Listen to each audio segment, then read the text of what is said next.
Hello, everyone. How is everyone doing?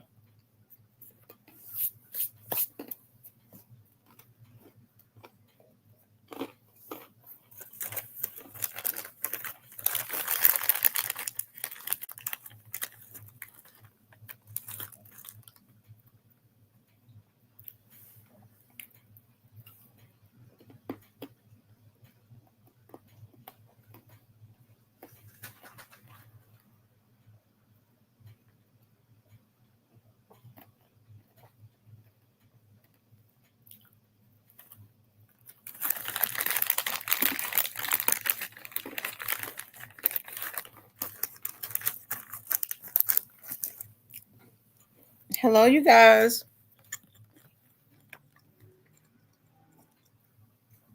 I see Shanshan, the Black Barbie, Uray, Infinity Love.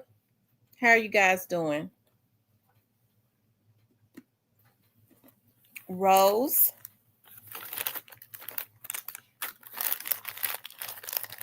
that dude. You all doing okay?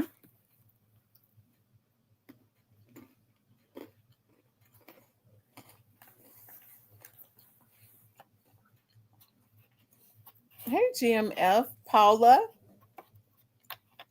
I'm doing good. I've been up shampooing my carpet. And I actually ended up, y'all know I'm a Dollar Tree fanatic.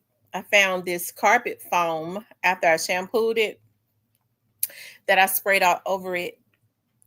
I ain't finished yet though, because I got to do some other rooms, but it smells like grapefruit and it smells so good.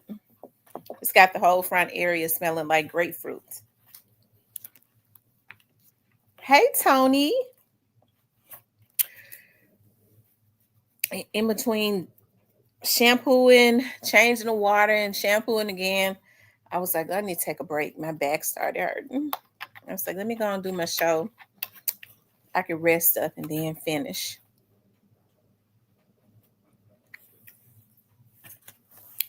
Hey, Joy Loves God, Positive Vibes, Tanya, aka T. How's everybody doing?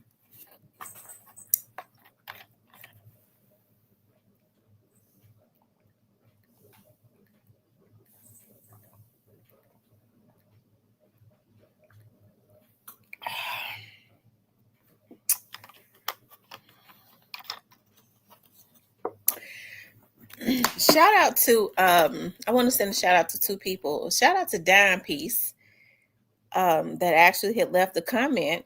I didn't know because I saw Dime Piece in my chat before, and I was like, I wonder if that's the young lady that's on Love and Hip Hop because she's from Memphis. And it's funny because I remember one day I was sitting in the nail shop. This was like a couple years ago, a nail shop on Madison.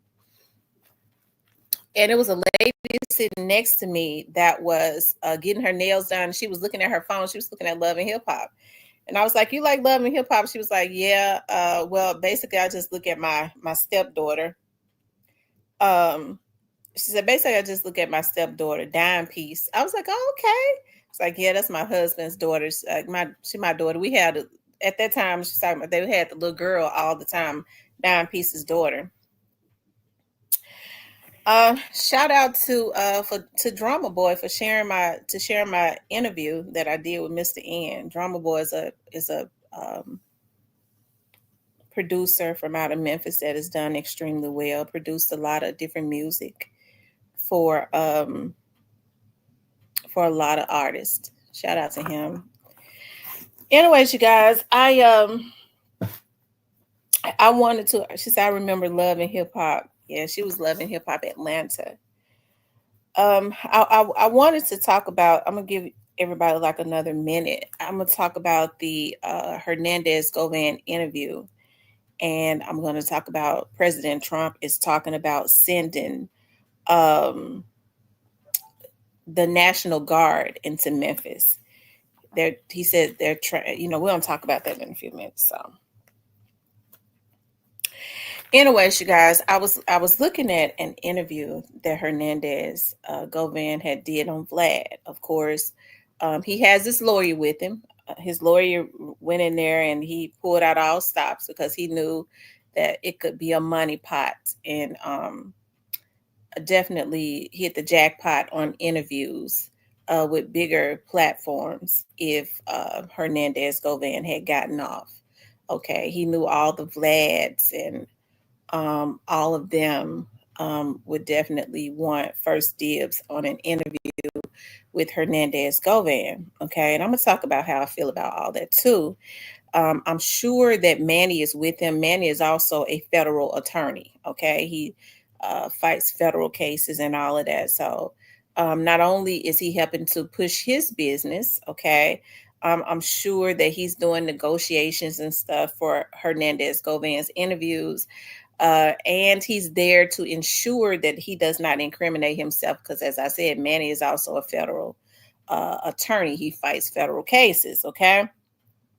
Now, in the interview, I know some of you all, because I kind of was looking at Hitta last night, but shout out to Raven. She had sent it to me. I didn't feel like getting back on last night. When I saw Hitta on, I was like, I definitely stay in the bushes and lay in the bed and look at it from here. But we're gonna listen to it a little bit, and then we're gonna talk about this. You know, I don't see anything good coming out of this, and I know Hernandez Govan looks at this show quite a bit, and so I know that he has to know, and everybody else has to know how I'm coming when I talk about this, right? And it has to be strictly nothing. It has to be real, okay? I'm not going to sugarcoat anything, okay?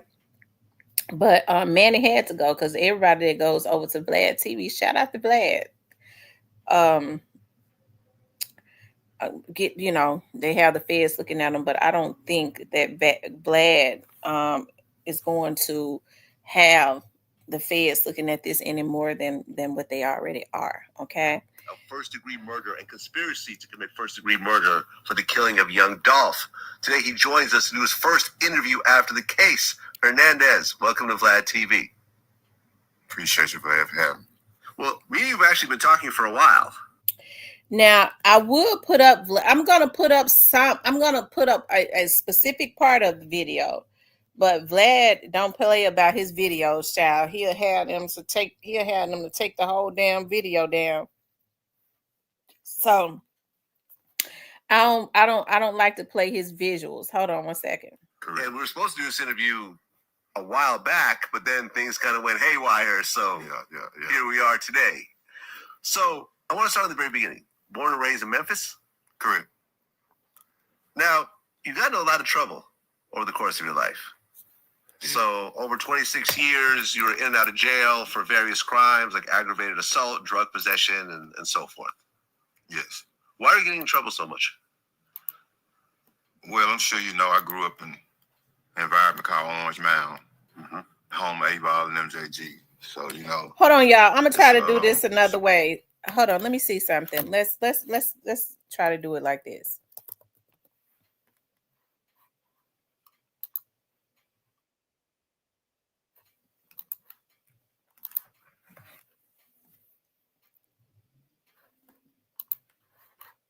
Let's see if I can get crafty with it. Hey, Cypress.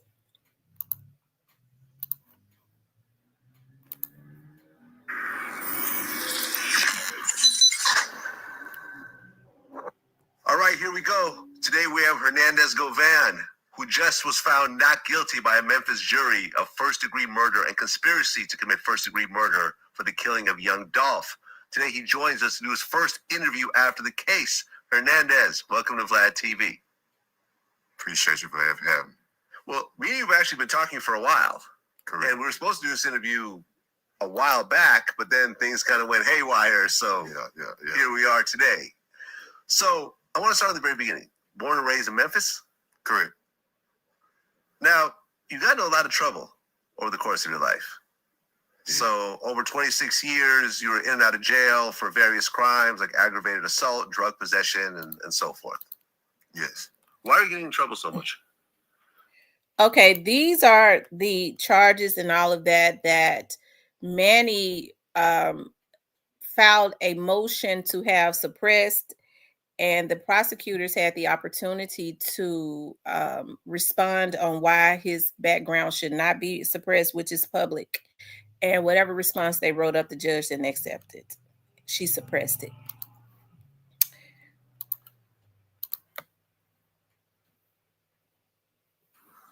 Well, I'm sure you know I grew up in an environment called Orange Mound, home of 8-Ball and MJG. So, you know, it's a pretty rough environment, to say it in a nice way. So, you know, growing up, that was all around me. It was all I seen. What was the longest bid that you did? 5. For what? Gun possession and drugs. Okay, so leading up to the incident, you and Big Jook had a relationship. Yes, he was an associate of mine. Yes, sir. You were how old when you met him? Met Jook when I was around between 22 and 25 years of age. Okay. Hey, You guys used to Raven. gamble together. Yeah, that's how we met, gambling. Okay, and you guys are like almost cousins? Yeah, his mom married someone years ago. Well, was in a relationship with someone years ago that I'm very close to. And I'll just say that. And so, you know, we used to, you know, that's how we became close associates back in the day. Got comfortable with each other gambling and things like that. Okay, and Big Jook is the brother of Yo Gotti. Yes, sir. Now, what's your relationship with Yo Gotti? I don't have a relationship with him. I never met him, never did any business with him whatsoever. That's why it was strange to me, all the comments and hoorah on social media accusing me of doing things that was absolutely not true, because I never had any dealings with Yo Gotti whatsoever, period. Now, what about young Dolph? Yeah, I know Dolph. I knew Dolph personally, yes, sir. We did. Hold on, y'all. Being in the streets, selling petty marijuana back and forth. So social media accusing me of doing things that was absolutely not true, because I never had any dealings with Yo Gotti whatsoever, period. Now, what about young Dolph? Yeah, I know Dolph. I knew Dolph personally, yes, sir. We did business years ago before he actually blew up. He was rapping at the time, but he hadn't blown up yet. You know, just being in the streets, selling petty marijuana back and forth. So yeah, I knew Dolph personally. He was a good dude. Okay, and you also had a relationship with Daddy O, who's the owner of Paper Route Records. Correct. Yes, Okay, sir. what's that relationship about? Just the same. I met Daddy O from, I got a brother named Ziploc from South Memphis. And we used to just sell petty marijuana years ago, in and out of hotel rooms when we were younger, just doing our thing, just trying to hustle. Now, you and Dolph, did you ever have a falling out? Or did you have a good relationship overall? Never had a falling out with Dolph. You know, we did a couple transactions years and years ago. We never had a reason to fall out. I'm not a rapper, you know. Dolph was just this one. He had 1 foot in and 1 foot out, and at the beginning of his music career. And so, you know, anytime we met up and did business, it was all good. Never had an issue. Well, at one point, young. Okay, y'all know we have to play it a little bit and stop it. Okay, he's saying that he knew Dolph, he says he never had any issues with Dolph or anything like that, but then he looks down. Yeah, I tell you, that guilt is something else. But hey, Dolph and Yo Gotti started getting into it. Do you know the reason why the friction actually? Now, when he asks him about Dolph and Yo Gotti getting into it, he swallows real hard. So I would assume that anything that would come out of his mouth after that is deception. So, okay. Started because you hear like 20 different stories. Well, from what I understand, I know Gotti tried to sign him years ago, and He says, no Scully gang.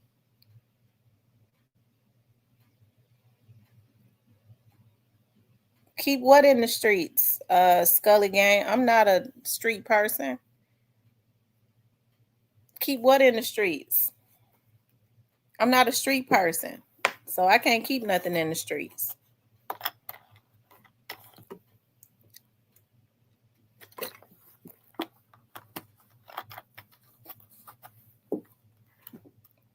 Hold on.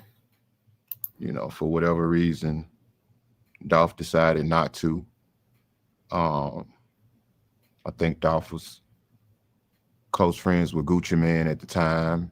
Gucci and Gotti relationship kind of deteriorated over the years. And I think that just all played a factor, or whatever the case may be. You know, Dolph deciding not to sign and giving his reasons for not wanting to sign the CMG. The story about it being about a girl or whatever the case may be. Yeah, I heard that also. Yeah, that's absolutely not true. Okay, so Hernandez Govan says that he does not know Gotti, never met Gotti, but he's absolutely positive. He knows for a fact that he knows everything he's about Gotti's and Young Dolph's beef, and he can assure you absolutely that that it was not about a girl. That Gotti was not mad at Dolph about a girl, although he's saying he does not know Gotti and never met him. That's an oxymoron to me, but I digress. It was just a potential business deal gone bad, from what I understand.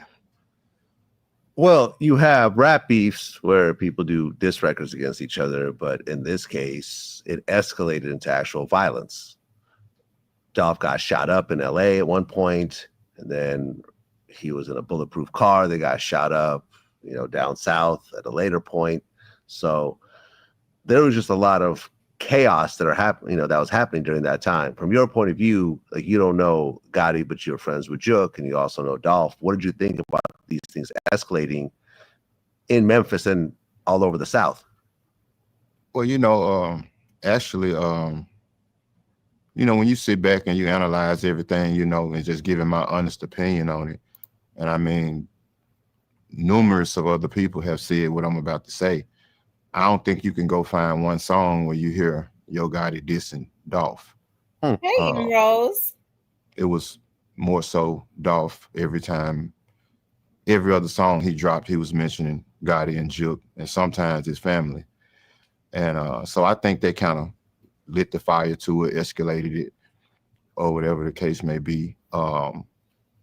I do know of a situation, not the name drop, but we got a very well-known, respected NBA player from our city that wanted to see the beef end. He reached out to a well-respected club promoter in Memphis, Tennessee, and asked him to reach out to both parties and try to dead the beef. Well, he reached out to Gotti, and Gotti was all for it. He was open to having a conversation with Dolph, possibly meeting up to put an end to it. When this particular club promoter reached out to Dolph said, "Fuck no," hung up the phone in his face and blocked him. He didn't want no parts of squashing it, and I'm just being honest about the situation. Okay, now that's part one. I gotta say this. I don't understand why Quit would go and do an interview this quick on the heels of being acquitted. Okay, most people, when they've been acquitted, they go and they wait. Okay, Young Dolph's family is still grieving. I think that it is extremely insensitive. Okay, not to mention dangerous. He forgets that Young Dolph had, just like he might have And I don't really believe that he has CMG backing him for real, for real. They may have backed him with some money, but as far as how they're looking at him, I think he may be in danger as it relates to them. Okay, especially if there are rumors out there about him being allegedly a federal informant. I don't know anything about that. You know, that's what was thrown around in the case. And so if Cornelius and them was saying that Jook was allegedly saying it, I'm sure Gotti and them may feel some type of way. So if he's in jail, if he's convicted, I mean, they wouldn't be able to send somebody at him, right? So as long as he was in jail, I'm sure they probably would have felt like he would have told. As it seemed like to me, he did say something, because I don't believe Manny pull that out of his butt when he says, why wasn't Yo Gotti and Jook questioned or arrested? He says Jook didn't have the money. Yo Gotti was wealthy. So Yo Gotti was totally thrown up under the bus. So I guess it's confusing now to see him directing all of that energy, that bad energy that was out there as it relates to this beef, to young Dolph, not to mention that it is very insensitive of him at this point to be sitting on major platforms trying to clear Yo Gotti, Zachary Randolph, okay? Yo Gotti and Zach Randolph, basically. And so to me, even though he's trying to do that, it makes it even more clearer to me who was involved. You know, maybe Head wasn't involved, okay? Maybe it was Zach that was only that was involved, but I can't believe that Zach would be involved and not Head. You know, i.e. Straight Drop found in Indiana. That's where Zach is from. His family is he has homes and things there, so they was going to hide him out there. And Zach hung around Trula Mafia, my friend, when I kept telling you all when this was going on. He kept bringing up Zach Randolph, okay? He just kept bringing up his relationship with Trula Mafia, okay? Zach Randolph, a multi-million-dollar man. We do know he is a multi-million-dollar man for real.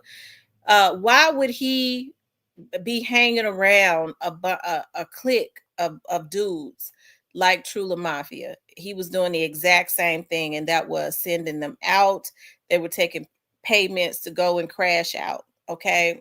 It would be easier and cheaper to get a bunch of crash outs who was in awe of this basketball player and being around this basketball player and taking crumbs to go and crash out. That's exactly why he was hanging around him. Okay, not to mention that allegedly Zach Randolph does have some type of gang of some affiliation of some sort. Okay, I believe that was even before he became a basketball player. Okay, so to be doing something like this, I think it is extremely insensitive. Hey, you don't hear me saying a whole lot, because I believe that justice stands. Okay, Manny did a good job of ensuring that on a state level he could not be charged for anything else. He had him to throw in all the charges, accessory after the fact. They even added charges so that whatever he was let off on, they couldn't go back and try to get him on nothing. Okay, so that was very astute of him, but I don't think that this is smart, and I think that it is downright cruel of Quit to on the heels of Young Dolph's family suffering. He knows that Young Dolph's family feels that he was involved. Quit knows the part that he played in this. Okay, and for him to be doing it a day or so afterwards, bragging about having $300 and something thousand worth of interviews lined up is cruel on a whole nother level. Okay, and so I think it would be very I think what he needs to do is be very, very careful, because we already know that people like Yo Gotti don't have no soul. Yo Gotti could not be pleased about his name coming up in this case, okay, whether it was a slip up or not. And I don't believe it was, because not only did Manny throw Yo Gotti up under the bus, he threw Art Horn up under the bus, okay? So to see the Young Dolph's family is grieving. I mean, it has not been a week, and you're out there throwing into the atmosphere that Young Dolph did not want to mend fences with Yo Gotti, and I don't blame him. Okay, because what he omitted was Young Dolph said F no and hung up, because Quet knows, all of us know, unless you a damn fool, that if somebody has shot you and is constantly shooting at you, trying to take your life, why would you want to mend fences with them? So I don't blame Young Dolph for doing exactly what he did. It was an insult. You try and kill me, and you think I'm supposed to mend fences. I don't believe Zach Randolph did that. Zach Randolph was more than likely involved, and he's taking the opportunity because he knows he's probably being looked at federally to try and omit him, okay? I think I've been real fair as it relates to Quet, because I knew Quet was not the mastermind, but this right here is plain cruel. I can't hold back no more, and I won't, because y'all know how I do it. When they ain't right, I'm gonna put it out there. And so, Quet, I now it seems to me that you line right up with them, okay? But we all know you have to reap what you sow. Not only you get off, okay? As Hilda said, you get another chance. Instead of trying to right your wrongs, because we know that you were involved now. Whatever capacity it was, you were involved. You go and you pour salt on the wounds of the victims, and it ain't nothing right about that, okay? To try and appease, okay, the predators that did this, I don't think is going to work out for him, because like I said, I know Yo Gotti couldn't be pleased about Manny throwing him up under the bus. Okay, so it means nothing when he say, well, you know, Young Dolph says F no and hung up. Wouldn't he have done the same thing? If somebody was constantly trying to take your life, had shot you and almost killed you, and somebody sitting up talking about mending fences, when you have done the same thing, I would have been insulted. Do you think I'm senile? Absolutely not. And so I'm sure we're going to start seeing more interviews, you know.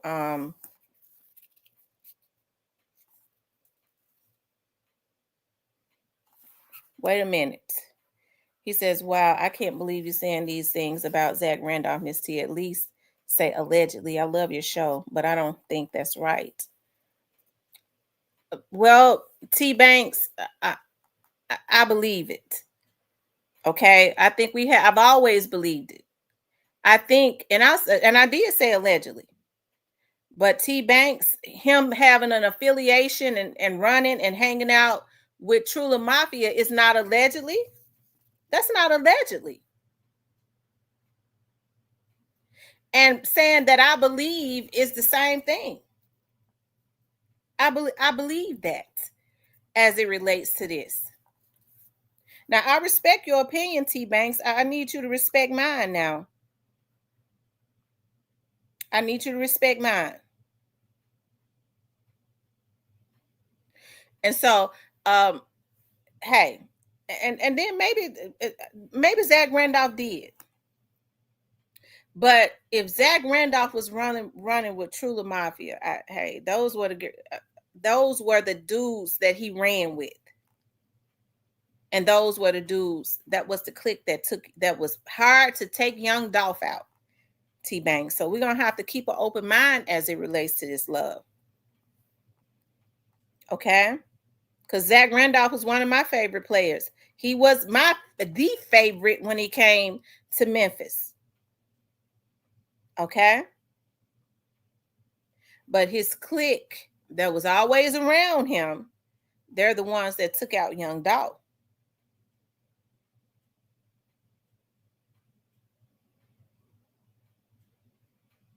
Okay.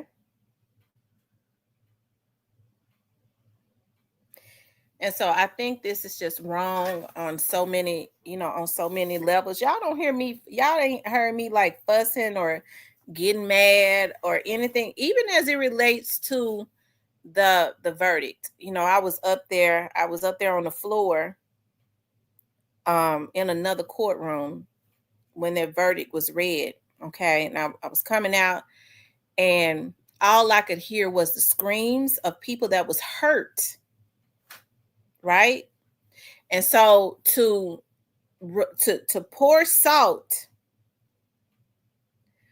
on the wounds of the family, you just get off. You ought to be praising God that you got off of something that you know that you had some type of part in. Okay. You know that. This man did not deserve to die. I don't care what he said. Why, Quet, you on that big platform, why didn't you tell the truth? Hell, you said, okay.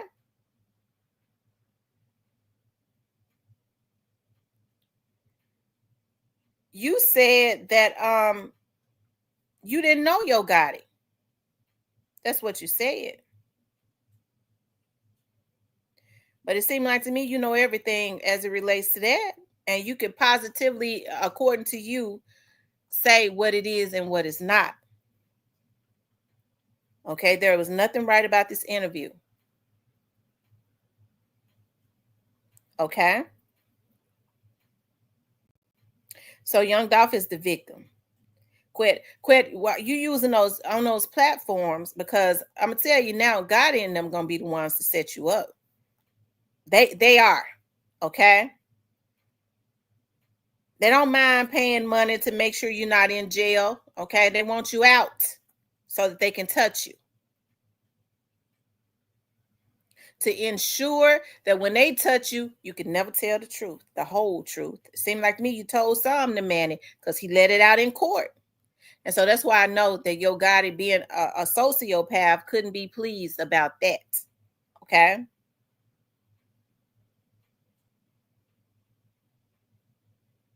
Now, he said he never met Yo Gotti, but we got a video of him walking up in there, never met, don't know him, never met him, but he's somehow part of the family, been knowing Jook since he was 23 years old. Quet is way over in his 40s. So out of 20 years of being close to Jook, he ain't never laid eyes on his brother? That don't make sense to me. Everybody has laid eyes on somebody in Memphis. Hell, I laid eyes on young Dolph when I was in the Debo's wing shop. Okay? And you're that close to his brother, and you fool with his brother, been at parties, and you promoting, and you're in the rap industry. We see you at a video shoot with your wannabe artist, and you never met him?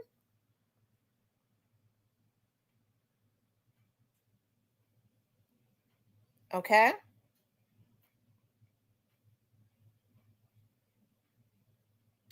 And so I think this is sad to be trying to promote this energy, but it ain't gonna stop nothing. As far as justice, y'all notice I haven't been getting upset. I'm just sitting back. Okay? I'm just sitting back because I know that their justice will be served in one form or another. Okay? And so there's a reason to try to put this energy out here. Yo Gotti gotta make money. Okay, he gotta consistently try to make money to pay back them loans.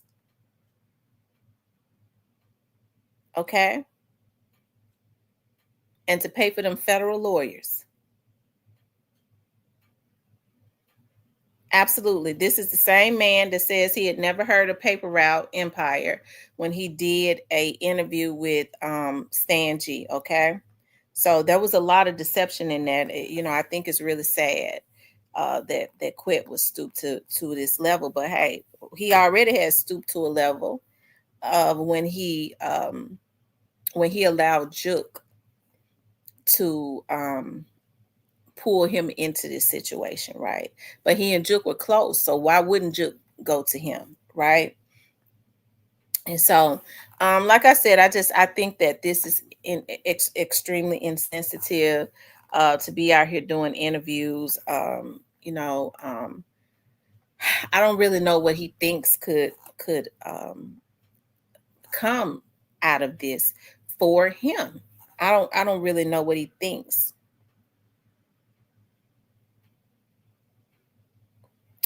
Rio says, Miss T also Govan said Gotti made no songs dissing Dolph, which is beyond false. And one song in particular that nobody mentions is the song he did with Lil Baby, Put a Date on It.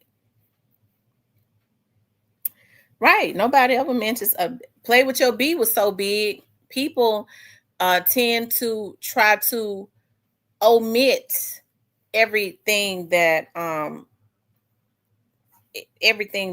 Yo Gotti was doing had done to young Dolph, but we're not going to omit it on here. And when it's all said and done, I think that's cold-blooded to basically blame the victim, when we all know what went on as it relates to that situation. And yeah, the one thing that young Dolph did was, with putting it in the music, that was like documentation of what was being done. Okay, the people from the inside knows. He says that he didn't know Yo Gotti, but it seems to me he was from the inside. Not only that, he takes a dig at Gucci Mane also. So you know what I mean? Like, I think that this was cold-blooded. It's too soon to be pouring salt on the wounds of young Dolph's family. And hey, even for himself. And I don't want to see anything physically happen to Quet. I'm not a cold-blooded person like that, but y'all know I'm a person that likes right. God gave him, I think God give second chances to give a person the opportunity to do right, to try and do right in the midst of his wrong. And what he do, he get out and he goes and he continues on the legacy of doing wrong, right? And so I just don't see anything good that could come out of this. I just don't see anything coming out of this, because what Quet needs to understand is more people feels like he's guilty, so he does not have any credibility. Okay, so whatever he says, ain't nobody gonna really believe it anyways. So why would you get out and go and make yourself look even worse? Okay. Mojo Money Major says he don't know Gotti, but he low key upset through osmosis when Dolph rocking with Gucci, when Gotti and Gucci fell out. Quit MF and liar. Althea says, I have never seen so many ignorant grown folks in my life. I feel sorry for the kids if they hear them talking about this like this. Praying for the family. Positive Vibe says, Gucci Mane chose Dolph. That's why he mentioned his name. And Rose says, Quet said they had petty weed. He had petty weed. Dolph had that good smoke. It seems to me, just listening to that interview, even when I saw Stan G's interview, I could tell it when Cornelius started talking about they was constantly trying to take out Paper Route Wu. When he did the interview with Stan G, you could tell that there was a lot of animosity for Paper Route. And looking at his eyes and stuff, even though Quet knows that what happened to young Dolph was not wrong. That's why you see him swallow hard. Sometimes you see him look down because a guilty conscience don't need no guidance, right? So he knows that was wrong, okay? That be the spirit of God poking at him, okay? And but he still has a lot of animosity, and Quet loves, you could tell that money is his God. He's out here pouring salt on the wounds of the victim's family after he's gotten off, not to mention he's still putting his family through hell. Okay? It ain't, why would he be out here doing something like this? Okay, he got to think he's doing it for money. So he needs, it seems to me, even when this situation happened with young Dolph, he's put money in a place, in a position, in a high place that he should only have God. Okay, and won't that money gonna get him dog walked? Okay, it seemed like to me Quet should have got out and started figuring out ways to try to help young Dolph's family to get justice in totality. And we already know that that who was totally behind this. So him getting on there on Vlad saying something else that's a damn lie. It makes him look more like a liar and more guilty.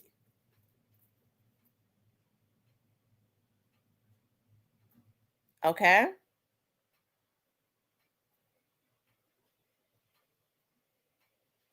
So it makes me believe, and this is just what it makes me believe. You know, I get to thinking about Cornelius, since he get on here and he tell lies trying to protect Gotti. It makes me believe that that he had some meetings with Jook and Gotti by himself, and that's why he started pushing, really started pushing, straight dropping them to take Dolph and them out. I've always felt like he got the majority of the money. $1.5 million is what was said it was in the very beginning, and then it, you know, because we didn't, it kept changing. But Cornelius, I believe he was right, because that's what was stated in the beginning, that $1.5 million was paid for Dolph's hit. I don't mean no harm, but I believe Quick got that money, and he kind of gave Straight Drop what he wanted, and they decided they weren't going to give Cornelius nothing. They decided they was going to kill Cornelius. When the folks got at Straight Drop, they decided they was going to kill him. Shondell Barnett calling, you know, letting the folks know where they was at, was saved Straight Drop's life. Okay. And he is too, probably, more than likely. Okay. But y'all, I think this is sad on so many levels, you know. The man's family is really grieving. I'm sure when they read that not guilty verdict, what he has to understand is that young Dolph's family thinks that he's guilty. So his family thinks that he's guilty. Why would you, days after, if for Vlad that interview to drop like that, that means that he was on a flight to California the day after his verdict. So why would you pour salt on the wounds of his family? Hell, you said he wanted to be out to be with his family. Why ain't he? So to me, that's just cold-blooded, y'all. It is. It's cold-blooded. It ain't nothing right about it. It ain't nothing right about it. And the reason why he could swallow so hard, whatever it was, the breakdown, rather it was young Dolph didn't want to sign his artist Straight Drop, because remember, Straight Drop was trying to be Quet was trying to be Straight Drop's manager. Maybe that was the breakdown. It was a breakdown somewhere, but when you look at him talk, you could tell he don't like Dolph. But when he looks down and stuff, he knows that what they did to him wasn't right. Okay. And so I think he needs to be worried. And I don't think he needs to be worried about nobody in paper route either. I think he needs to be worried about the ones that Manny threw up under the bus in that trial, that he's trying now to try and fix it. If they had a determination on taking out young Dolph for nothing, these are raging damn sociopathic lunatics. What do you think they'll do to him?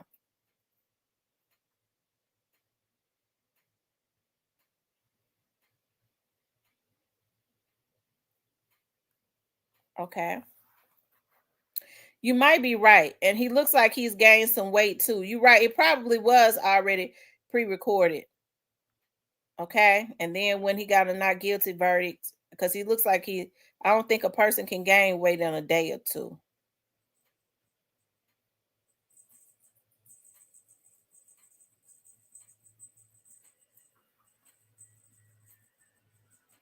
So y'all, like I said, I think this is just messed up on so many levels to do this. And here's the thing, you know, to try to get out there and blame the victim. Hell, yo, but if you think about it, he's still pointing the blame at Yo Gotti and them. He's still basically letting you know that young Dolph is dead because of the beef with Yo Gotti.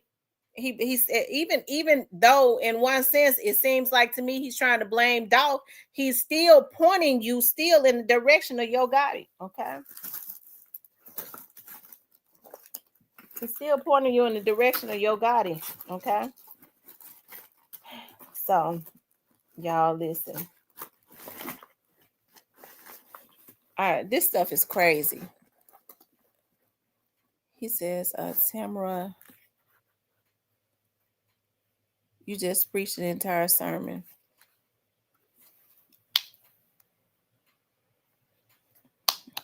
Before I got into being an investigator, child, I was gonna go to missionary school, and that's the God's truth. I was gonna go to Mason Temple. I don't know how in the world I became an investigator because I never wanted to. Well, I didn't mind. I don't know. It's just weird how God do stuff. He said, Mojo Money Major says, Erica Coleman, I honestly think some Dolph fans would take him out just off the, I hope not. I don't want that. You know, I don't want for nobody to take him out. But he got to pay for his sins, but it's another way to pay for him. I mean, he could try to do right. He done got off. He could try to, you know, do some things right, but it seems to me yet again he's being led by money. Okay, you can't serve two masters.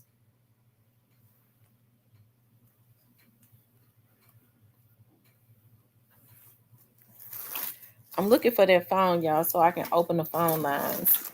I'm going to play that interview again so that people can, the people that are just coming in, because I played it pretty early on, and it wasn't a lot of people in here.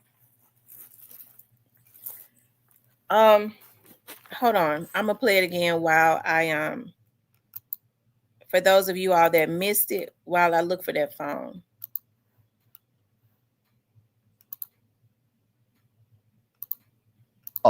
Today he joins us to do his first interview after the case. Hernandez, welcome to Vlad TV. Appreciate you, Vlad, for having me. Well, me and you have actually been talking for a while. Correct. And we were supposed to do this interview a while back, but then things kind of went haywire. So here we are today. So I want to start at the very beginning. Born and raised in Memphis? Correct. Now, you got into a lot of trouble over the course of your life.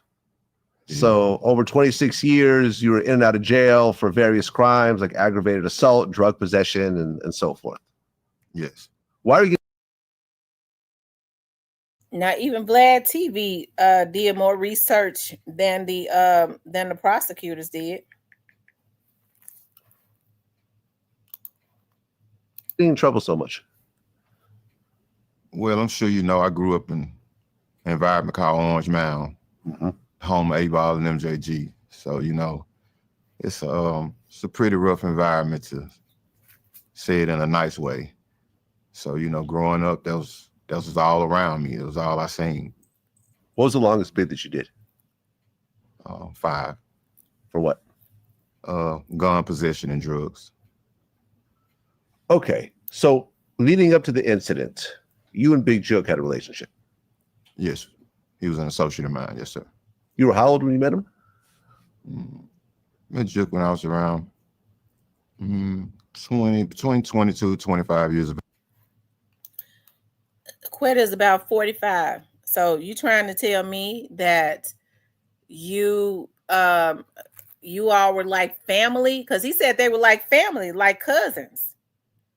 And you're about 45, and you met him, you say, when you were about 20 or 25. That means about 20 something years. And you ain't never met Yo Gotti, his brother? You met the mother, because the mother was dating like an uncle of his, or something like that. But you never met his brother.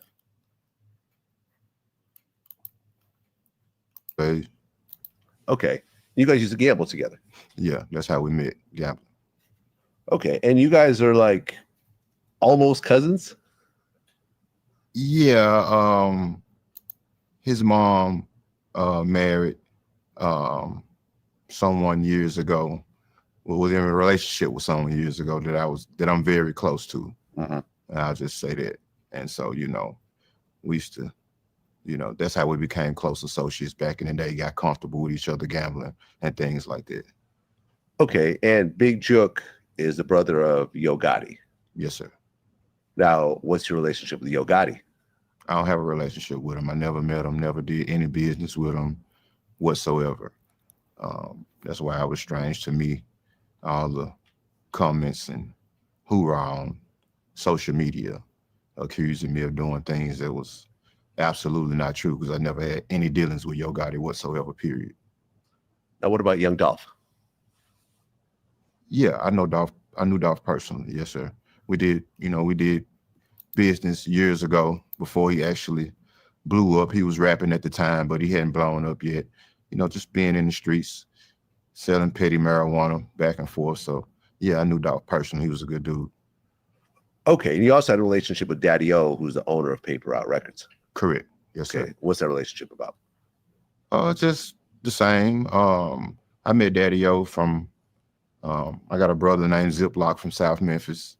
And we used to just sell petty marijuana years ago, in and out of hotel rooms when we were younger, just doing our thing, just trying to hustle. Now, you and Dolph, did you ever have a falling out, or did you have a good relationship overall? Never had a falling out with Dolph. We did a couple transactions years and years ago. We never had a reason to fall out. I'm not a rapper, Dolph was just this one. He had one foot in and one foot out, and at the beginning of his music career. And so, anytime we met up and did business, it was all good. Never had an issue. Well, at one point, young Dolph and Yo Gotti started getting into it. Do you know the reason why Now, when he asked him that question, y'all see, that made him nervous. friction actually started? Because you hear like 20 different stories. Well, from what I understand, I know Gotti tried to sign him years ago. And, for whatever reason, Dolph decided not to. I think Dolph was close friends with Gucci Mane at the time.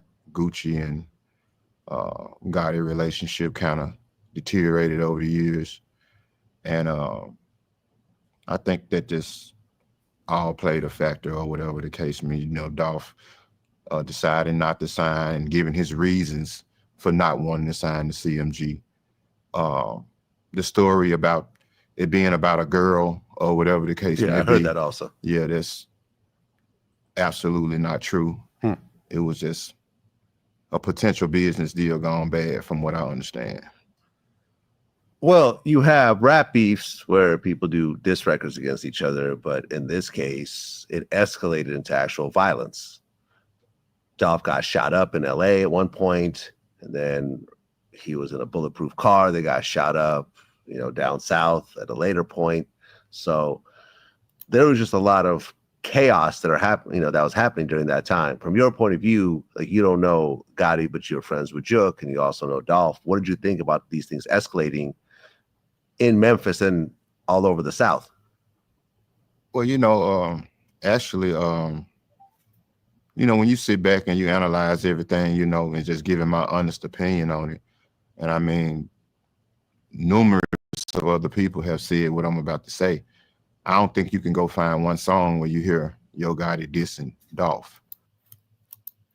I think he was wrong to say that, because if he's going to tell the history of it, why didn't he? Because Quet would know, even though he claims he don't know Gotti. We know he does. He knows that the history behind why Dolph was dissing Yo Gotti. I don't think it's right for people to talk about Dolph dissing Yo Gotti, but don't talk about the history or the reason for him dissing Yo Gotti.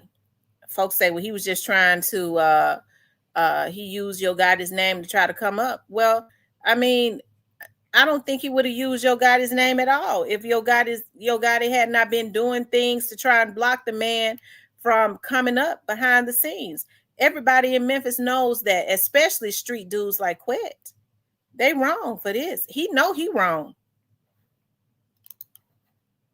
It was more so Dolph. Every other song he dropped, he was mentioning Gotti and Jook, and sometimes his family. And so I think they kind of. If you listen to Quet, he's telling you who took Dolph out, Gotti and Jook. Now, even though he's trying to throw young Dolph up under the bus, he's also redirecting who took what happened to. He's also redirected what happened to Dolph back to the people who put the hit on him. Lit the fire to it, escalated it, or whatever the case may be. I do know of a situation, not the name drop, but we got a very well-known, respected NBA player from our city that wanted to see the beef end. He reached out to a well-respected club promoter in Memphis, Tennessee, and asked him to reach out to both parties and try to dead the beef. Well, he reached out to Gotti, and Gotti was all for it. He was open to having a conversation with Dolph, possibly meeting up to put an end to it. When this particular club promoter reached out to Dolph said, fuck no, hung up the phone in his face and blocked him. He didn't want no parts of squashing it, and I'm just being honest about the situation. How do he know that Dolph blocked him, though? How do he know? And I think it would be an insult to call to try and squash a beef. It would be an insult to me. He said, so Zach reached out to Curtis Givens.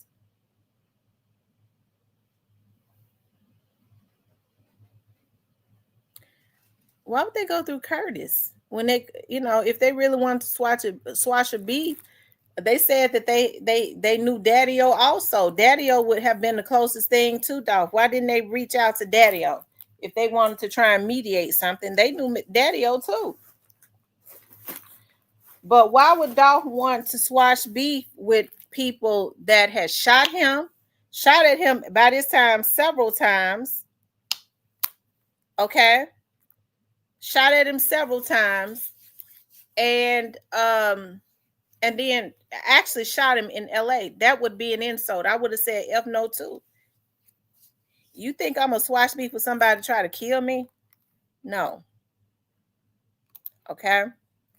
So that's the interview that's going to be biting Hernandez Govan in the butt. Okay, because I think that Quet was dead wrong for doing the interview this soon and then directing the beef, the energy of the beef at young Dolph. But also now, also while also what he was doing to y'all was he was letting it be known that Jook and Gotti were the ones that masterminded him and took and paid for the hit too. Of course, his attorney had already said that in trial, so we know that. Tamara preach, you sure enough preaching. My mother's of the church was. Brandon says when they gonna solve Tease's unaliving. I don't know. I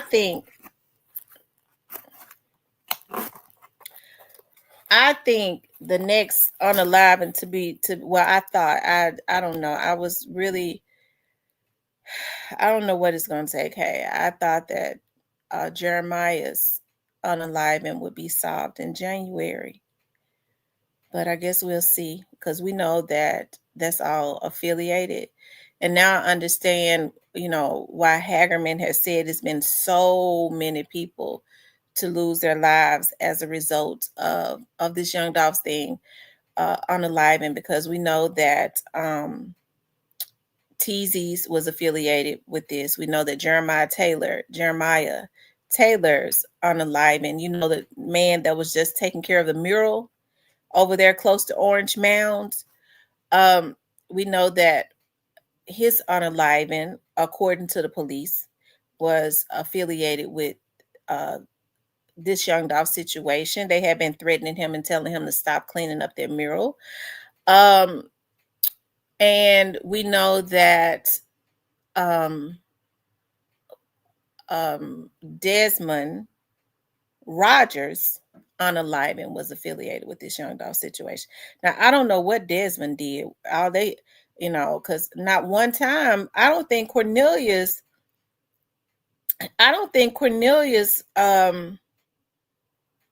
mentioned Desmond not one time, but Cornelius might be able to tell why they, okay. So I lost my train of thought on that. So here to raise the question, and I think that this is Cornelius raised the question. Here to raise the question. So Straight Drop wanted the fame. He killed Young Dolph because he wanted the fame, okay? He wanted to be the next biggest thing on CMG. That's what they had promised him, that he would be the next biggest thing on CMG. So I wonder how he's going to feel seeing that Quet has now taken his place. Quet is on all the big platforms. Quet is out. He beat the charge. So I wonder what that's going to do to Straight Drop at this point, right? Since he sold his soul and traded his life in by taking the life of Young Dolph to try and be on these platforms, because Yo Gotti and Big Jook had promised him that he would be the next biggest thing on CMG, and it didn't happen, right? So I wonder how he's going to feel seeing this, because if you listen to Cornelius in court, Cornelius said Straight Drop had told him to throw Jook and Quet up under the bus because they weren't really messing with them. Okay. So we could tell by Straight Drop's lawyer that Straight Drop has some animosity as it relates to Quet. We could tell, just by the energy that Straight Drop lawyer put out, throwing, saying things about Quet being involved in all of that. We could tell that there's some energy there that Quet had told his lawyer who it was that called the hit and paid for the hit of Young Dolph, because we heard Manny say, where is Yo Gotti and Jook? Why weren't they questioned or indicted? Okay. That's what Manny said. Manny didn't just pull that out his ass. Okay. Somebody told him that, and that would be his client. Okay. She said Desmond Rogers, Raven said she was told that Desmond Rogers gave the tip on where to find the car, but they're also saying that the Bobby Carter young man also, okay, so we're going to listen to that too. Part 2 is out. So they're also saying that the Bobby Carter young man was the one that told. Now, I think something going to come out of that. Cornelius was ready to tell in court about what he knew about Bobby Carter. Okay. I think it ain't no telling what's going to come of that. They say he overdosed. Okay. But that's what they say. Hold on one second.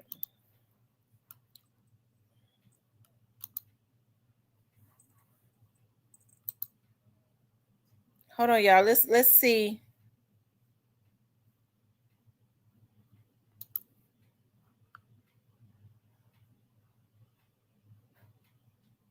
Okay.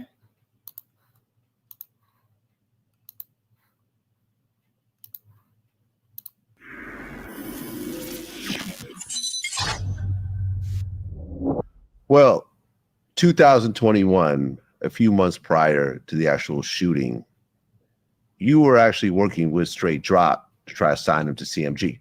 I was. And some interactions happened at your house. Can you talk about that? Yeah. I was basically trying to put the deal together for Straight Drop. Years prior to that, it's a well-known DJ from Memphis, DJ Lil Larry. He's a friend / associate of mine, reached out to me and wanted me and my brothers to possibly give him the advance money for Moneybag Yo. We met up at my brother's car lot. We listened to the material. And for whatever reason, my brother decided against it. Look where Moneybag Yo is at right now. Yeah. So we was real bitter about that, you know, so, and shout out to Bag. But, so, you know, when Justin came around, you know, Justin was talented, and we didn't want to miss out on this opportunity. You know, my whole goal was to try to get out the streets and stop, you know, hustling, especially at the age I'm at. And so I reached out to my brother and asked for his assistance, you know, and we started. Who did he say his brother was? I missed the name. Did he say Stanley? I'm just kidding. This is Govan has a date with God, and because of the ignorance, they're going to have a date with God.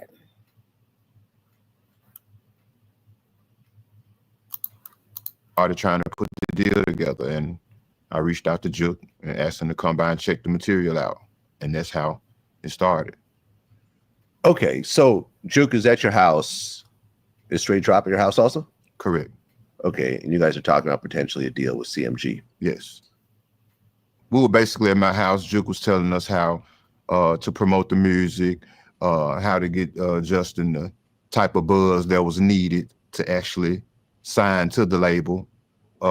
Just all music business, you know, just giving us the, you know, the inside and out about how to, you know, move this thing forward as fast as we could. Okay. But then at one point, Cornelius Smith showed up at the house as well. Correct. Yeah, Cornelius Smith. I met Cornelius Smith through an associate of mine named Bobby Carter. When I was released from prison, I bought a house on my grandmother's street in Orange Mound where I grew up, and I met Cornelius through Bobby. And so on this particular night when we were having the music meeting, it was a knock at the door, and I went to the door and it was Cornelius.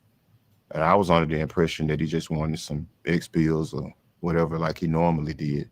So I told him to come back later. I was trying to get a deal signed for Drop. And he was like, no, it's important. So I stepped outside, and that's when he mentioned to me, he was like, man, they ain't trying to do nothing about Dolph trying to kill Gotti. So at that point, there he goes again. Oh my God. There he goes again, trying to put out there that Dolph was trying to kill Gotti. He's the one that had the real hate. He had just as much hate for Young Dolph as Yo Gotti did.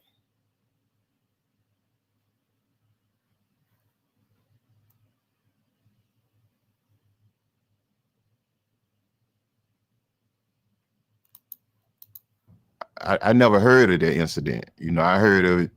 If you reverse it, I done heard of it that way, you know, the attempted hits on Dolph, but at that point, I hadn't heard anything about someone trying to do anything to Gotti. Mm-hmm. And I told him that wasn't my business, and I wasn't finna go back in and mention something to Jook that he hadn't said anything to me about. And so I just left it at that. Mm-hmm. And went back in and finished discussing the music and the actual deal. And that was that on that. I want to show y'all something. I got to show y'all something right quick.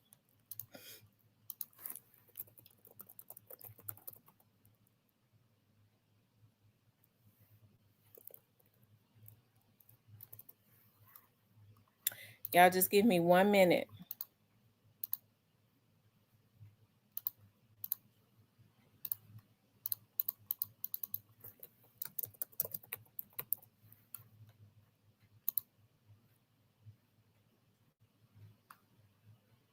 Hold on.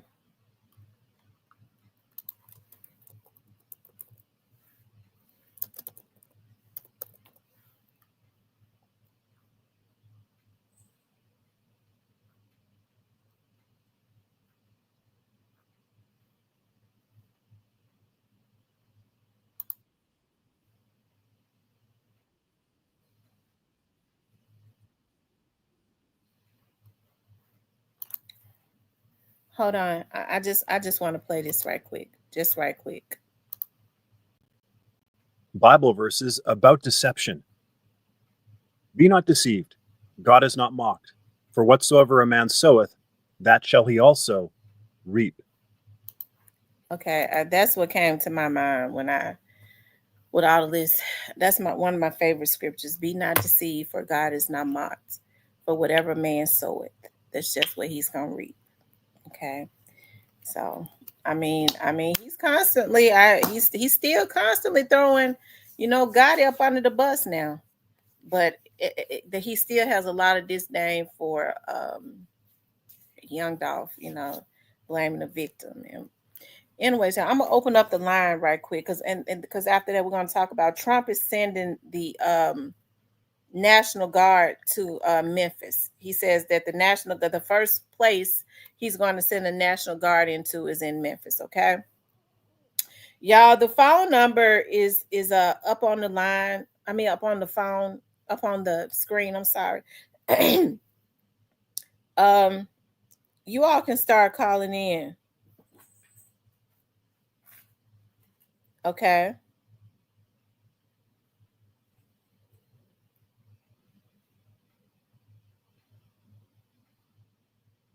Okay.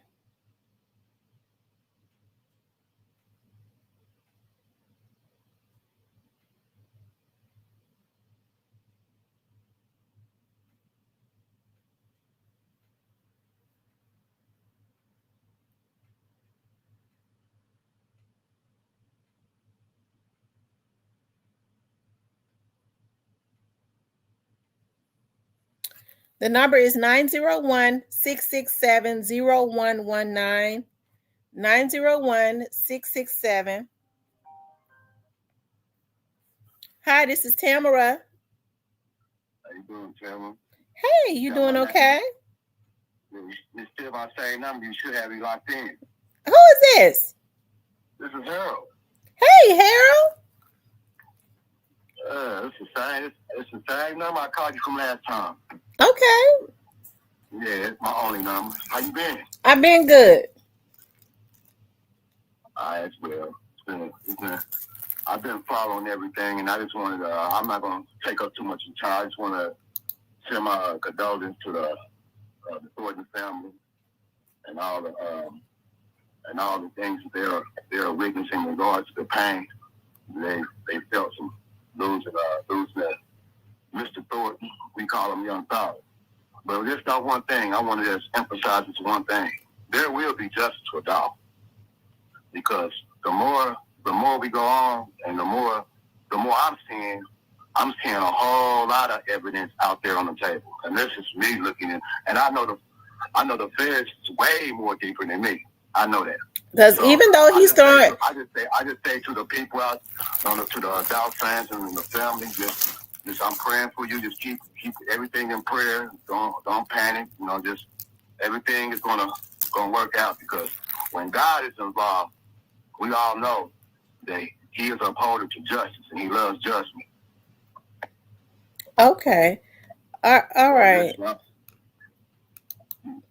That's kind of like my thoughts of this whole thing that I've been witnessing. I just hope that people don't panic, because justice will be served. Don't you believe that? Yes. Okay.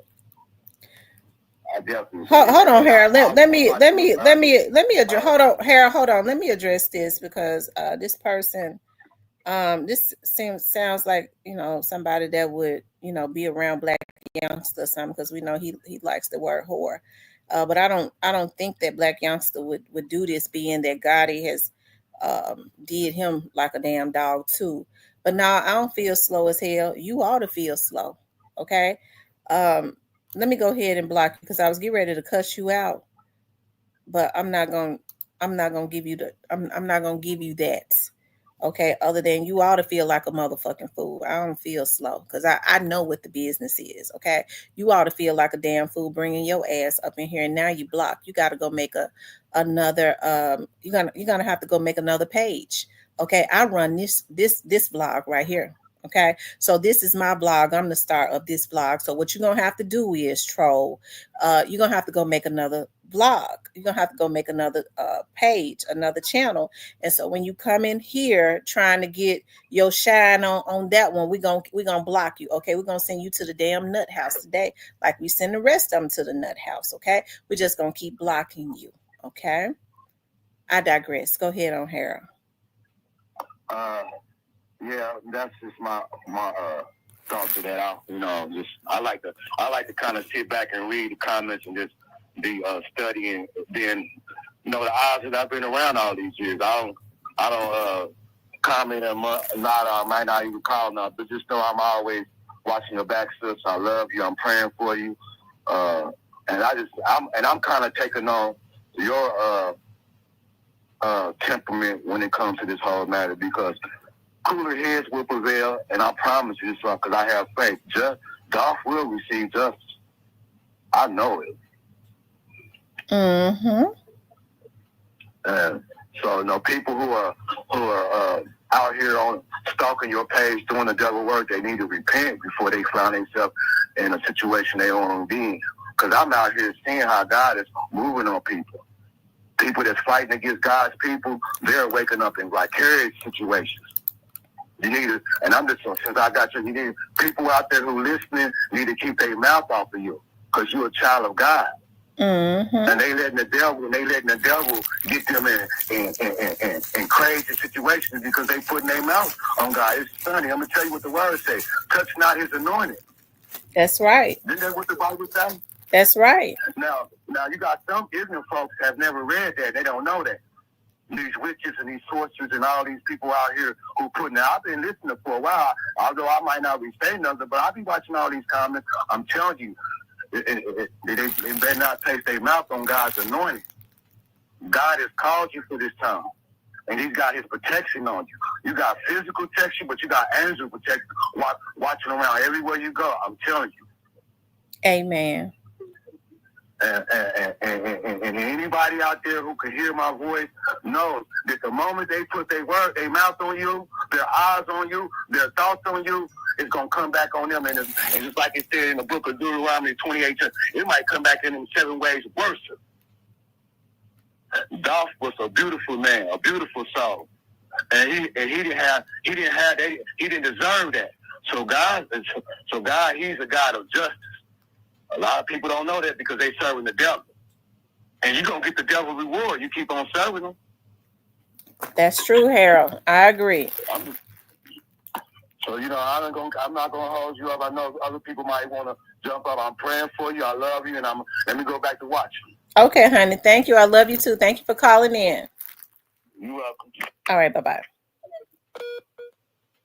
Okay, sir. The person that was just in here, I'm not gonna give you more than a minute, but I was just notified, what channel you hang out on. You need to stay away from over here. I'm telling you, you need to stay your simple butt away from over here. And I'm really trying not to cuss you out, okay? And I'm not going to, but you need to stay away from over here harassing me, okay? Y'all, make sure y'all hit that like button, okay? Make sure you guys hit the like button. Please like, share, and subscribe, okay?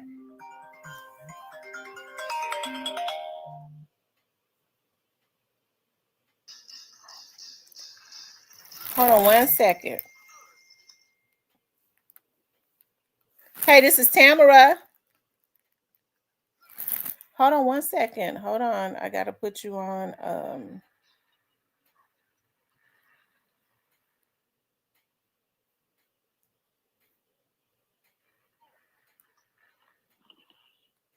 You might have to hang up and call back because it's not active. Hold on. Hold on. Okay, let's see.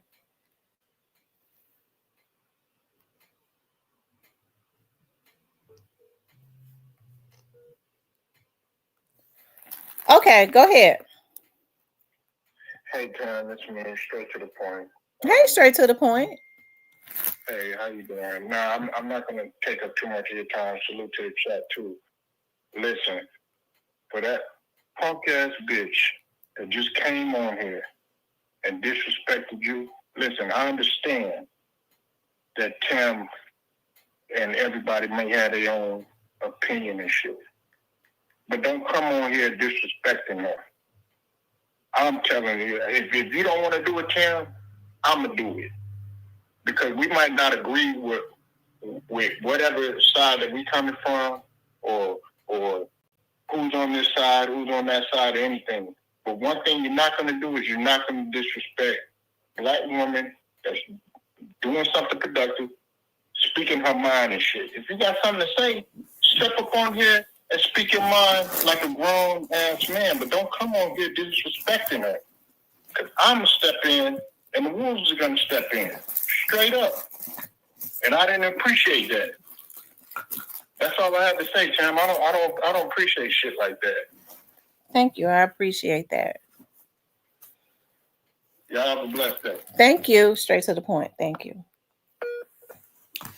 You know, I think that is sad because a lot of the attacks that which is why, especially for one blogger, I've had to get them involved for several. But one definitely recently. I think it's sad that most of the attacks come from the men, you know, and from Memphis. Okay. Simply because, you know, they might ride with CMG, and I'm not going to talk much about this because I've been told not to. I can't be talking about it if I'm going to get me some justice, right? I've been advised not to. But I will say this: I think it's a darn shame that the majority of the you know, the insults and stuff. If you want to rock with CMG, if you gotta, you know, you roll with Gotti, hey, that's fine. But it seems like we see the type of energy that was produced and directed at young Dolph to the point where he was killed, which is one of the reasons why when I see people and they advocate for CMG so much and it's an unhealthy type situation when they go at other people, I have to assume that they have that type of energy, that same energy that that Yo Gotti and them had as it relates to young Dolph, which is why I have to continuously document, go to the police, have police to watch vlogs and things of that nature so that there can be a trail, right? I think it's a darn shame before God. I'm happy. I appreciate but I've had men to reach out to me behind the scenes and some, you know, to say, you know, I don't appreciate that. That's childish. You know, dude, no, he wrong. You know, or whatever. Because what people will start doing is they'll start soliciting other people that they feel like is weak enough and putting stuff in their heads and putting them out there when they have like a sickness, a mental sickness directed at you to start coming at you. Okay. But I think it's sad though when you're not mentally sane enough to have a conversation. You're not gonna be able to tell me how to feel. Okay, because I've watched this case the whole time. If you feel a certain way, you ought to be able to come into the chat and say, well, this is how I feel. But we understand that there are a lot of people that are insane that is on this app. Okay. So you bring your ass over here, okay? And people have been reaching out to me, telling me what channel this person be on. But you've been reaching out. You come into my chat and hurl out insults to me. What you need to do is go detox, okay? Because you got to be strung out. You got to be some type of crackhead to have your funky ass in the background, okay? Watching me mad because I don't believe what you believe, okay? Okay. I had to catch myself on that because there's some things that I want to say, but I'm not gonna say it, okay? Because I got some things out there. So I have to be very meticulous about what I say, what I respond to, and what I do, okay? But I'm gonna ask you to stay up out of my chat. Okay? If you can't agree to disagree, stay up out of my chat and go on now. Go on. Go on. You blocked. Go on. Don't come back in here up under another channel. Okay? But I appreciate that straight to the point. I appreciate you coming up here and saying it. Okay? It says keep doing what you're doing. We appreciate. Thank you, Mahogany. They know not to play with Gucci though. I noticed that. Yeah, they know not to play with Gucci. They know not to play with Gucci. Number 1 is deleting photos manually. Number 2 is deleting all the apps on the phone. Hold on, y'all. You all can call in. The number is 901-667-0119, and it ain't gonna change. Okay? For those that advocate for Gotti, if they feel a certain way, they need to make a page and just advocate for Gotti. Okay? But we're going to talk about it all over here. Those that feel a certain way, they're fans of Gotti. They don't believe that he had anything to do with this. As long as they emotionally stable enough to be in the chat and say, well, you know what, this is how I feel.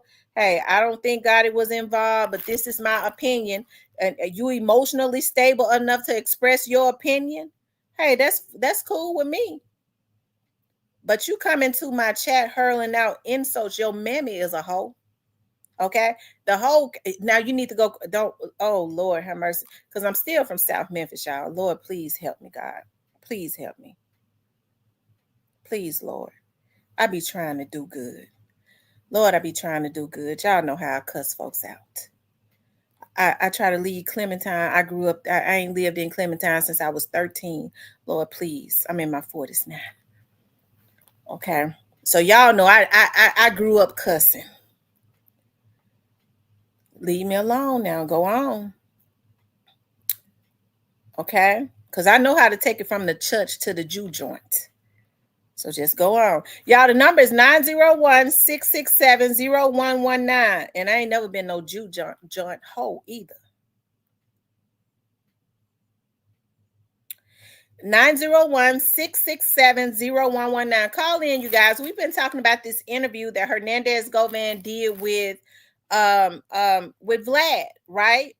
Me, myself, I think that it was tasteless to go and do a interview of this magnitude, especially this early on. Okay. Hey, this is Tamara. Oh, hi, Tamara. Yeah, this Black Gold. Yeah, I'm up here in Illinois, right? I've been watching everything that you've been saying, right? Yeah, but you 100% right. See, the whole thing, that guy that just went to trial or whatever, he's being used right now. Everything is a cover up in Memphis. You see that? Because they did not go in court. Now, it's bigger than, the district attorney and things of that nature, right? Right. So, yeah, because they did not go and question a big Jook at all. Not one time. And had at least 2 years before he passed away to go question him. All right? Right. They had at least, so they didn't, and then this guy, he's a big dummy. That guy, Govan, this dude is so stupid. Now, when was this video made? Trial or after? Well, it seemed like to me that it was made after. It could have been prior, and they was holding it. But as far as we know, that it was just made right after he was, found not guilty. Right. So right now he's been playing like a clown. Okay. So yes, and definitely him and the rest of them YouTubers, that guy that he was arguing with, all them guys right there. Look, man. Something is coming. Just as simple. Something is coming real. I'm talking about, because you can't get on the internet and say things what you have said and think that's going to be okay. Right. That's not like that. Yeah. You're right. You're doing doing something for the alphabet boys, for the feds. I put it out there, right? Okay. To take down a bigger fish. It's just that simple. Because, dude, you'd have been in jail a long time ago. That information you just said, that, oh, well, you know, Dolph and Dottie had problems, and this and that, and they was at your house with straight drop doing a racket deal, trying to, Jook and him and all y'all, and you know Cornelius? Is you sick, dude? He's definitely working with the federal agents right now. That's why he feels free to do what he want to do, but he's a clown because at the end of the day, they are going to use him. That's just what they do. They just use him to go at the money bags, right? They don't even care if he dies. If the man is so stupid, he ignorant.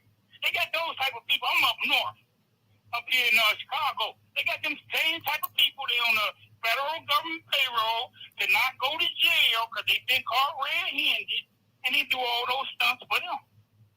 Exactly. Yep. So yeah, I don't want to hold you up though. Yeah, but yeah, that dude is a dummy. He's the biggest dumb clown out. And that's a shame, man. You don't care about nothing, dude, at all. Because yeah, you're a clown, but you actually in jail with them for the rest of your life. With them people, you with them for the rest of your life. Because they actually helped you save your life. Mm-hmm. By not being in jail. So now you got to do work. He still got work to do. That's why he's doing all that. Yeah, he's dumb, man. That dude is dumb. He should be praying to God that he ain't in jail rest his life. That's what I do. And then talking about giving condolences to no family and all that. The man got kids and little nieces and nephews that's gonna grow up in Memphis and know what you done did, and you all on the internet seeing all this. This is crazy. I'm leave right now. I want to hold up your channel, but yeah, keep up the good work though. All right, thank you so much. All right. Bye-bye.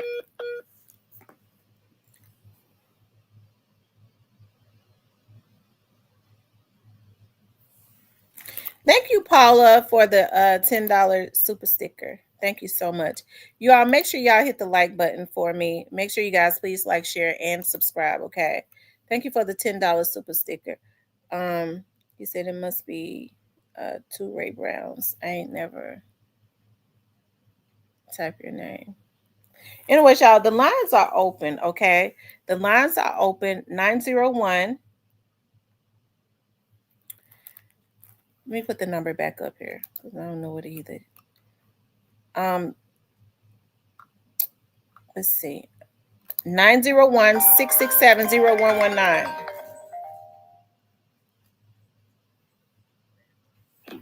Hey, this is Tamara. Hello. Hey, how you doing, Miss Tamara? I'm doing good. Download Cleanup for free.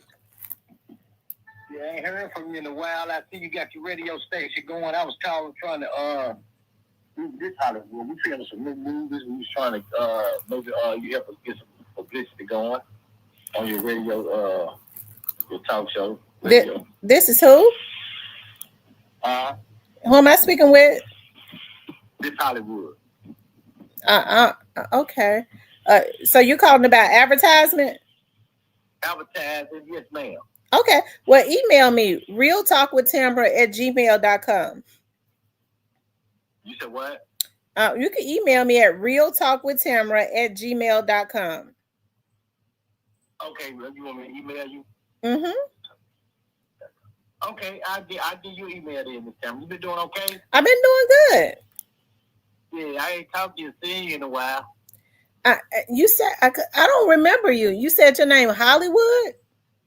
Yeah. At the car lot. Remember I was asking you to help us promote our movie? What kind of movie? No, we doing different kinds of movies and stuff. Just yep. It's a movie about a boxer. It's about a boxer, yep. And you say you own a car lot? At the car lot, Upgrade Autos at the car lot. Look at the car lot. I've been up to your car lot? I think you've been up there, I think. I don't think so. I think you might have me confused with somebody else. Okay. You do got the radio station going on. I have a TV show. You might be talking about I think you're talking about Tawana Murphy. Oh, somebody else? Yeah, you got to be. It's not me. But I mean, I do have a TV show. You can still advertise. Real Talk with Tamara at gmail.com. I think you're talking about Tawana Murphy does radio. Oh, okay. I see what's going on. Okay, well, that's cool. What I do, I just email you. You want me to email you and say what? Can we get some promotion off your the talk show? Right, you can. You can get some promotion off my talk show. Real Talk with Tamara at gmail.com. Real Talk with Tamara at gmail.com. Mm-hmm. And we'll be on the live. Yeah. Mm-hmm.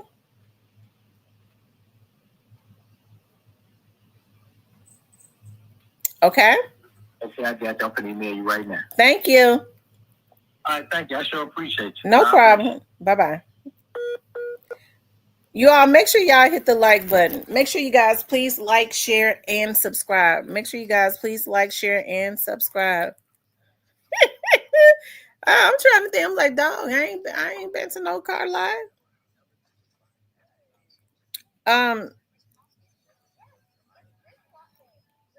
Y'all make sure y'all hit that like button for me. I don't know why. This is the thing I hate about these phone apps. They are always showing all these commercials.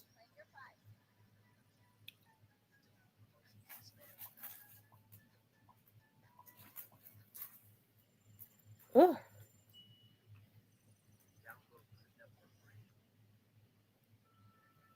Okay, you guys, y'all can call in. The number is 901-667-0119. Thank you, Ashley, for the $4.99 super sticker. I appreciate that so much. Tell me what you all think about the interview, the 2 interviews that Govan did. Okay, tell me what you all think about the 2 interviews that Govan did as it relates to young Dolph. Was it too soon? I mean, was he being insensitive? You know, young Dolph's family is still trying to digest. They haven't even really, I can understand, like, they probably don't even understand why young Dolph is gone. Okay, because when you start talking about, he was talking about somebody in a song, that basically means that you took somebody's damn child up out of here for nothing. A mogul, a man that was taking care of his family, loving on his kids, in his kids' lives. These folks that plotted and took a man up out of here basically because they was jealous of him. Okay.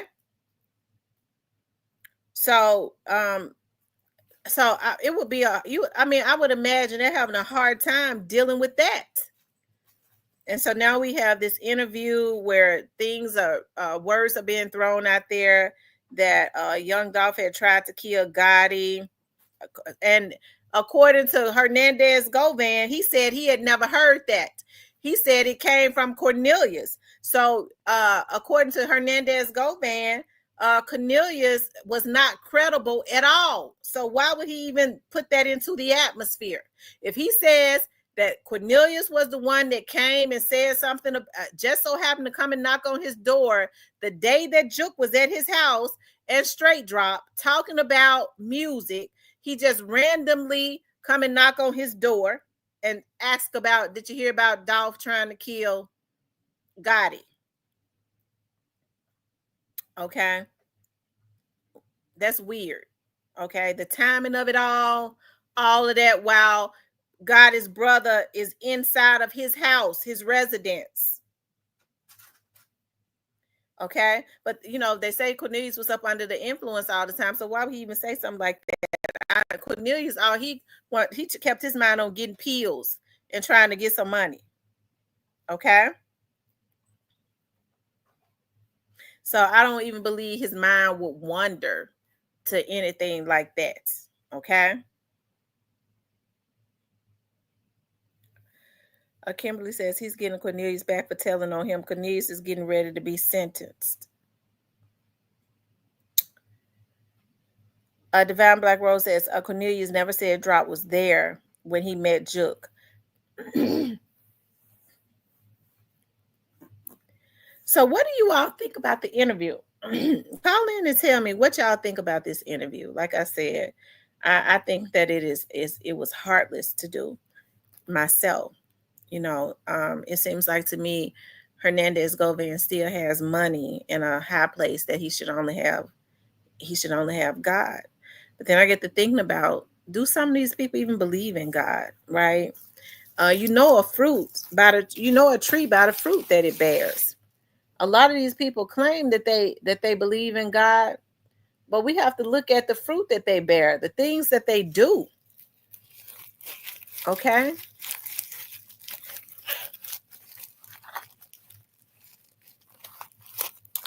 Yeah, and here's the thing. I don't know why he's trying so hard to make Gotti and them look good, because I'm sure they probably plotting on him.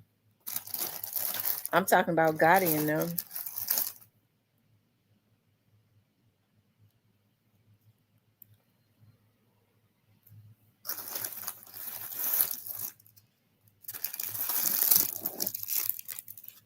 That's what's so sad about it.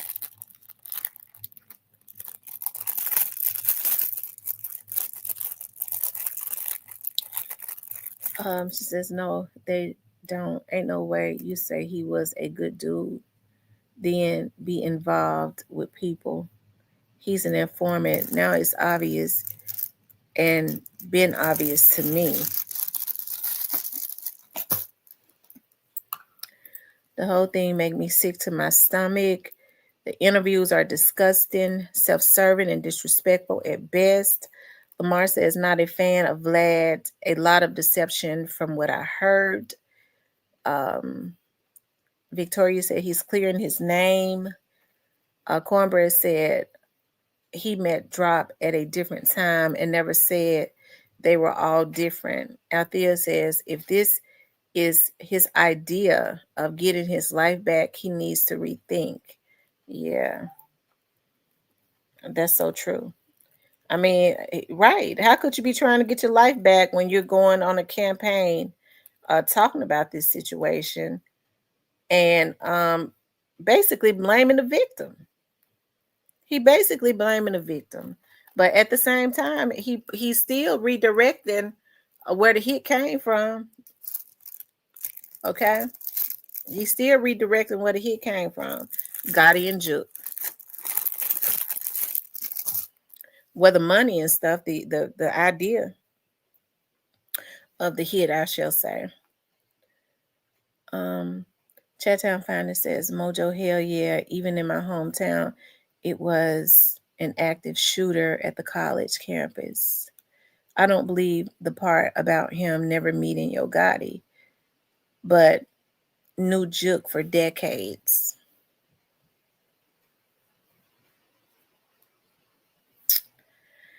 I tell you, y'all run the likes up.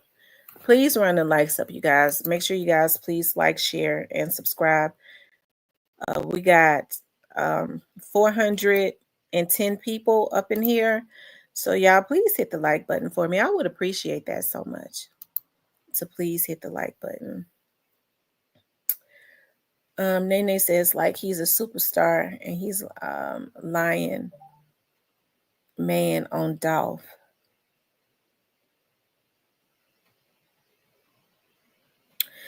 So I wonder who was I get to wondering about some stuff. Young said he's trying to change the narrative. M. Rose says Gotti was around Jook, so was Quet. Big Pressure says he burnt Rico up. What do you mean, Big Pressure? What does that mean? He burnt Rico up. What's that?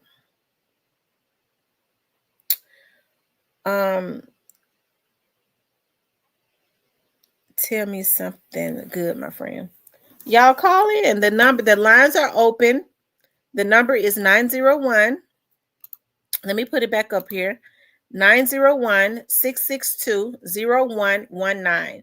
901-662-0119. Okay? Divine Black Rose says he posted on his old Facebook shouting Gotti out. Who couldn't be at his party years ago? Tamboro says, good afternoon, Tamara. I wonder who that was that just called here. He thought that because he had somebody talking in the background.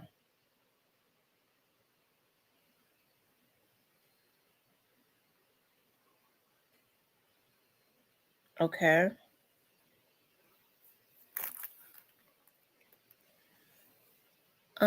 It's actually sickening.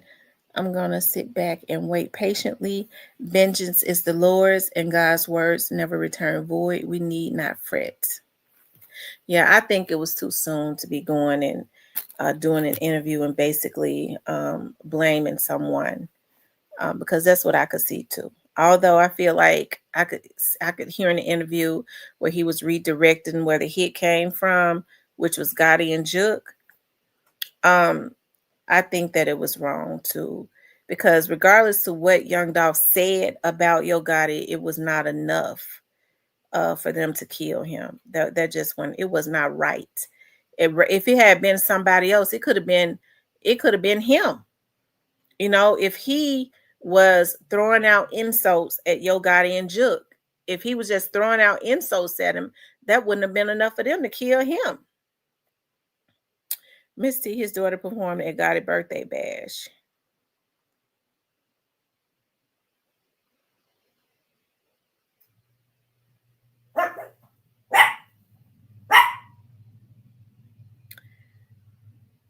Confusion is of the enemy, so it's not shocking. El Boogie says, if DA would have had straight drop in Cornelius' testimony, it would have been a different verdict. Yeah. But it's going to be interesting to see how straight drop responds to this now. Because remember, I told you all straight drop was about to talk. As a matter of fact, that's why they got him their lawyer. As a matter of fact, I'm pretty sure he did say some things. That's why his attorney was at quit so hard. Hold on one second, you all.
Okay, you guys, y'all make sure y'all hit that like button.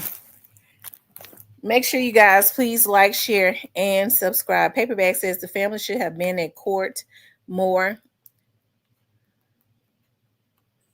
The family should have been at court more. The judge should have let the audio of the emotions from them been heard and then keep calling the sister to the stand. They was at court. Paperback, the family, they were.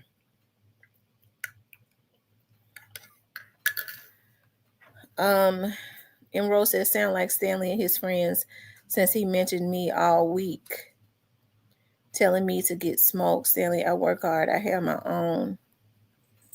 Finley, I didn't watch and not going to watch it. Won't get paid off my views. Govan tried a hard cornbread and Teasy hard straight drop. And Big Jook was the mastermind and other higher ups. She got killed right after. Nene says, God, please take this man away. Y'all make sure y'all hit the like button for me. Hey, Kenny Adams. Make sure you guys please like, share, and subscribe. You all can call in. Like I said, the lines are open.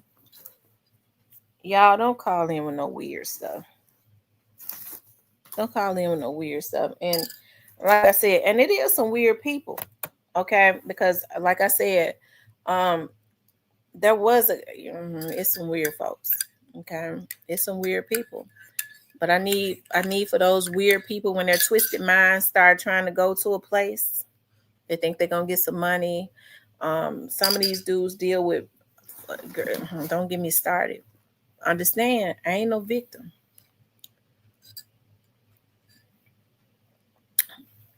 But if you fuck with me, you will be. Okay. Anyway, y'all hit the like button for me. Okay. Please like, share, and subscribe.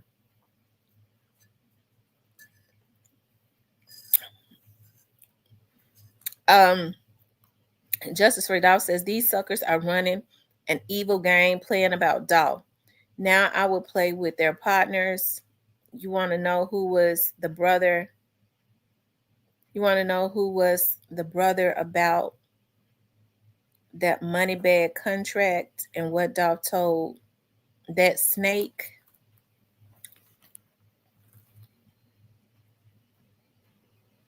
Bunny says it's called reverse psychology. He still has to stay alive, but Gotti finna figure it out. Because he letting it be known. I mean, I gotta be honest. He is letting it be known where this hit came from. Yeah.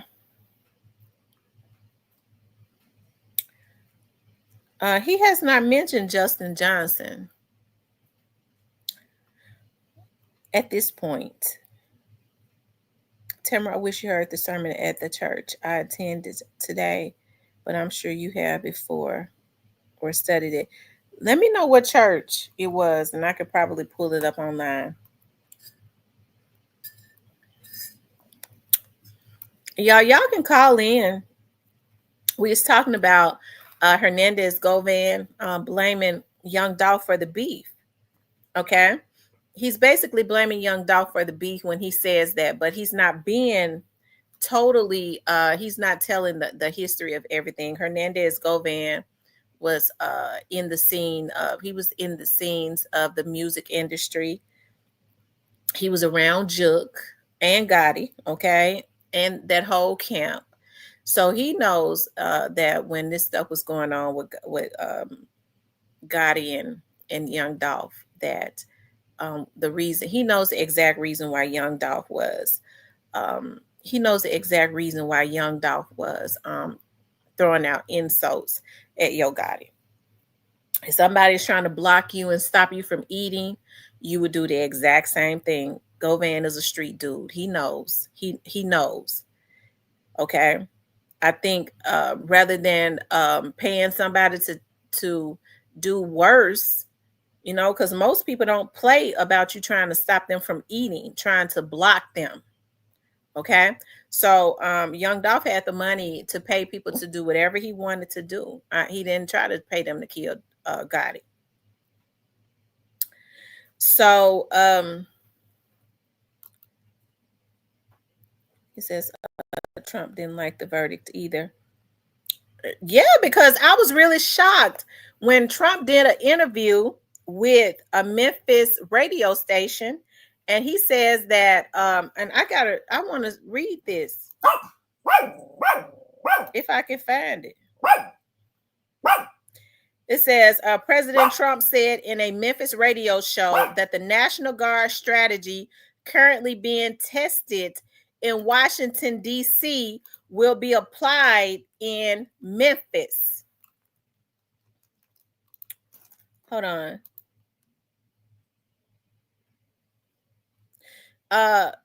Will be applied to tackle crime in Memphis.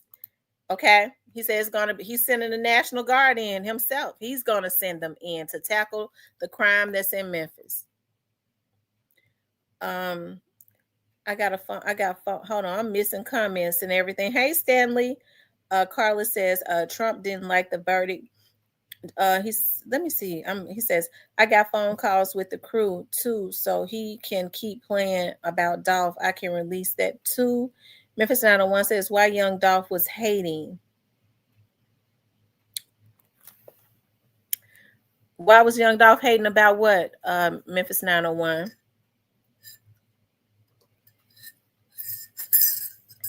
A Divine Black Rose says, justice for Dolph, prove him a liar then. He says, if I wasn't so nice and respectful, y'all would hear a witness tell y'all exactly how Govan was talking about Dolph. Chattown says, Stanley, what it do? And I'm sorry for your loss. I didn't know you lost your wife as well.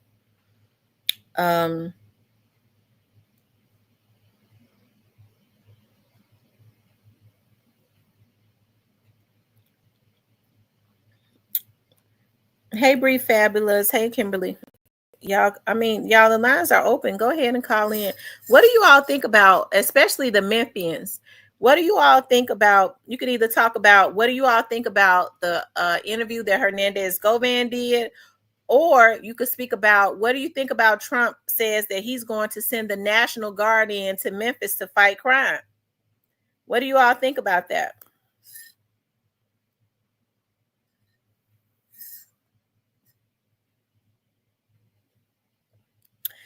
He says Trump wants y'all out of there so more data centers can go up. 901 Dolph didn't have a reason to hate. This man owned over 100 properties. It's already been here. Y'all hit the like button. Make sure you all hit the like button. Please like, share, and subscribe. We're talking about the interview that Hernandez Govan did with Vlad, and we're also talking about Trump sending the National Guard to Memphis. Okay. Like I said, the interview that Hernandez Govan did with Vlad, I think on the heels of being acquitted. Okay. He claimed that he wanted to be acquitted to get his life back and spend time with that's what he said. But instead, he's been bragging about having about $300,000 worth of interviews lined up. Okay. Okay, Stanley.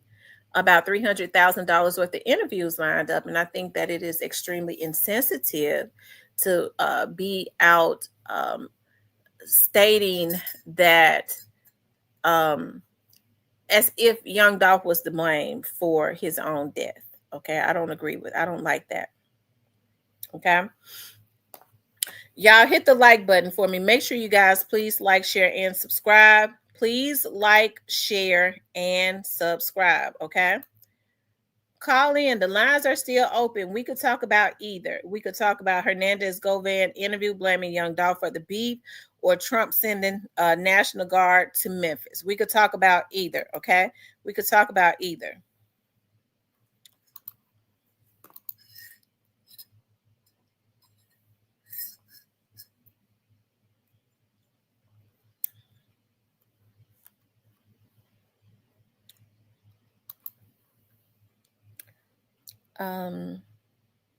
He says he doesn't care about anyone but himself.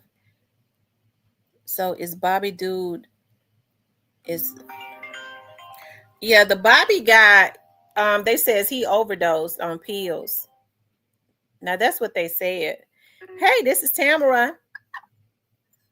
Hi, Miss Tamara. How you doing? I'm great. How about yourself? Good. I'm from Ohio. My name is China. I'll be in the chat. Hi, everybody in the chat. How y'all doing? Good. Thank you for calling. Ma'am, I'm a little frustrated. I'm not even gonna lie. I'm sorry. I hope I'm not talking over you, but it just seems like the subjects you're talking about are running together. It's like, is they inciting a war? And this is how it's starting? Am I making sense? I don't know. It just seems like with Trump and then Govan starting all this ruckus, it's a lot going on with that. Am I right? It is. It is a lot going on. It is. It's a lot going on. And it seems like they just coincide.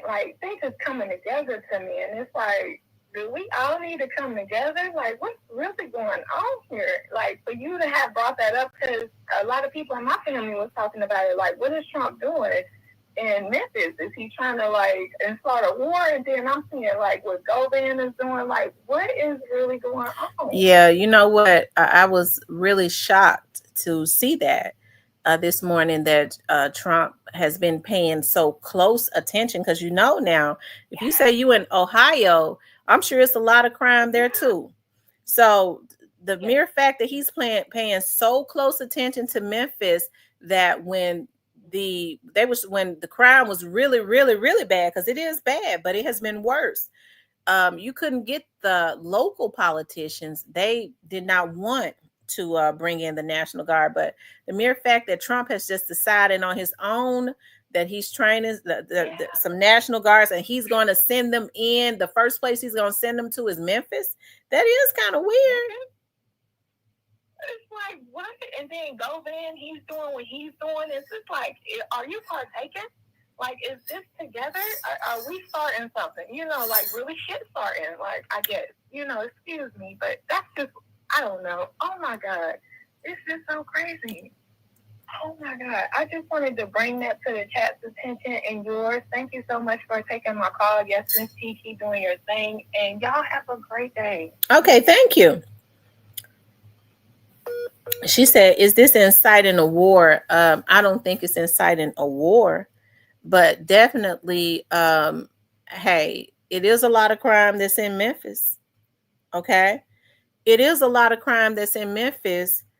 But I don't know though. She might be right. I don't know. She made a lot of sense. She might be right. For some reason or another, I feel like Memphis has been focused on in so many different ways. And y'all have to understand, like, it gets me emotional because I get to thinking about like all of the talent that comes out of Memphis, and how people have, like, even with the culture, how people have hijacked a lot of the history, a lot of the culture in Memphis, and how it's so much talent, the lingo, our lingo, like so much is acquired. And I think it's really hurtful to me how she said people ask for gems, so I'm trying to give you go ahead and give them to us, Justice for Dolph. But it's so hurtful to me that you have people that come from up out of the rappers that actually came up from out of the city of Memphis, and was able to obtain some sort of wealth. Okay, you had Young Dolph that was doing it one way. You had Yo Gotti that was doing it another way. Unfortunately, Yo Gotti had gotten tied up in a lot of those deals, not knowing, wanting to get out there. He got tied up in these contracts. Young Dolph came behind him, was astute enough to do a lot of research and try to get around that and take his artist around that. Okay. And so when you have someone that learns the recipe, okay, and then they pay somebody to take him away, somebody that was making people rich, just like they say Gotti is doing, okay, somebody that was employing people, that was keeping money going, also had money circulating also. Hey, this is Tamara. Hello? I think that was JT. And so when you see that you have a label who they could have been like the CMG and the No Limit of Memphis, they could have been bigger. Okay. Hey, this is Tamara. I mean, No Limit and Cash Money. Hey, this is Tamara. Hey, what's up, Tamara? What's up? Hey, I want to talk about your topic as far as your president. Okay, go ahead. Okay. I mean, Tamara, my thing is, when did this become an abuse of power? I mean, you know, I mean, President Trump, he says he wants to send the National Guard in to Memphis. He didn't say he wanted to. He said they coming. Oh, so they coming, right? He said they coming. They training right now. He said they training right now in Washington, D.C., and he gonna send them into Memphis. I mean, he act like he coming to Afghanistan or something. You know what I'm saying? Why would they be specifically training for Memphis? Let me ask you something seriously, though, Cam. What's the emergency that he needs to employ the National Guard? He said to fight the crime in Memphis. To fight the crime in Memphis. So, and I've listened to you, and I've traveled a lot. You're not about to tell me, Tamara, that the crime here in Memphis is worse than Houston, Dallas, St. Louis, Chicago, Detroit. Miami is horrible. Now, these are some of the places that I've visited. And I don't know if I mentioned Dallas. Dallas is crazy. Memphis has crime just like any other city has. And I think it's pretty much more of a distraction. Donald Trump, whenever they bring up the Epstein files, he completely wants to bring up a whole different topic about something else to talk about. So, I mean, so if they were to come to Memphis, so what are they going to employ a curfew? The working people won't be able to come outside? Is that what it's going to be like? I don't know. I guess we're going to see, because he said they're coming. So, but let me ask you something. So I would assume you are against them coming to Memphis, the National Guard. I mean, yeah, I am, Thelma, because I mean there is no emergency. I mean, so you don't think the crime is out of control? No, I don't think the crime is no worse than any other city about the size of Memphis. Okay. You know, I go to Nashville a whole lot. Nashville crime is, if it's not as bad as Memphis, they right up under us. They just not gonna bash their town, because that's like a town that's built on nothing but tourism. So they not gonna let you know every crime that go on. They not gonna let you know every homicide that go on in Nashville is crazy. So they hide their crime so that they can bring tourists into their dangerous city. They just not gonna go out there until all the news stations, they go online, and every hour on an hour remind you of everything that happened every day. So now what they're doing is that's what I feel about Nashville. That's what all my folks say in Nashville. So I'm there 2 or 3 times a month. Well, you know what? I think that, you know, Nashville, if they got all their crime going on, they shouldn't try to hide it from even the people in the city, so that they could be more aware. That's deception. The people in Nashville, when they want to run out of Nashville, they're going to move to the outskirts. The towns like Laverne, the towns like, let me see, one of the small towns up there. You know, they got a town sort of like Germantown right outside of Nashville. I know Laverne is one. They run there. And, I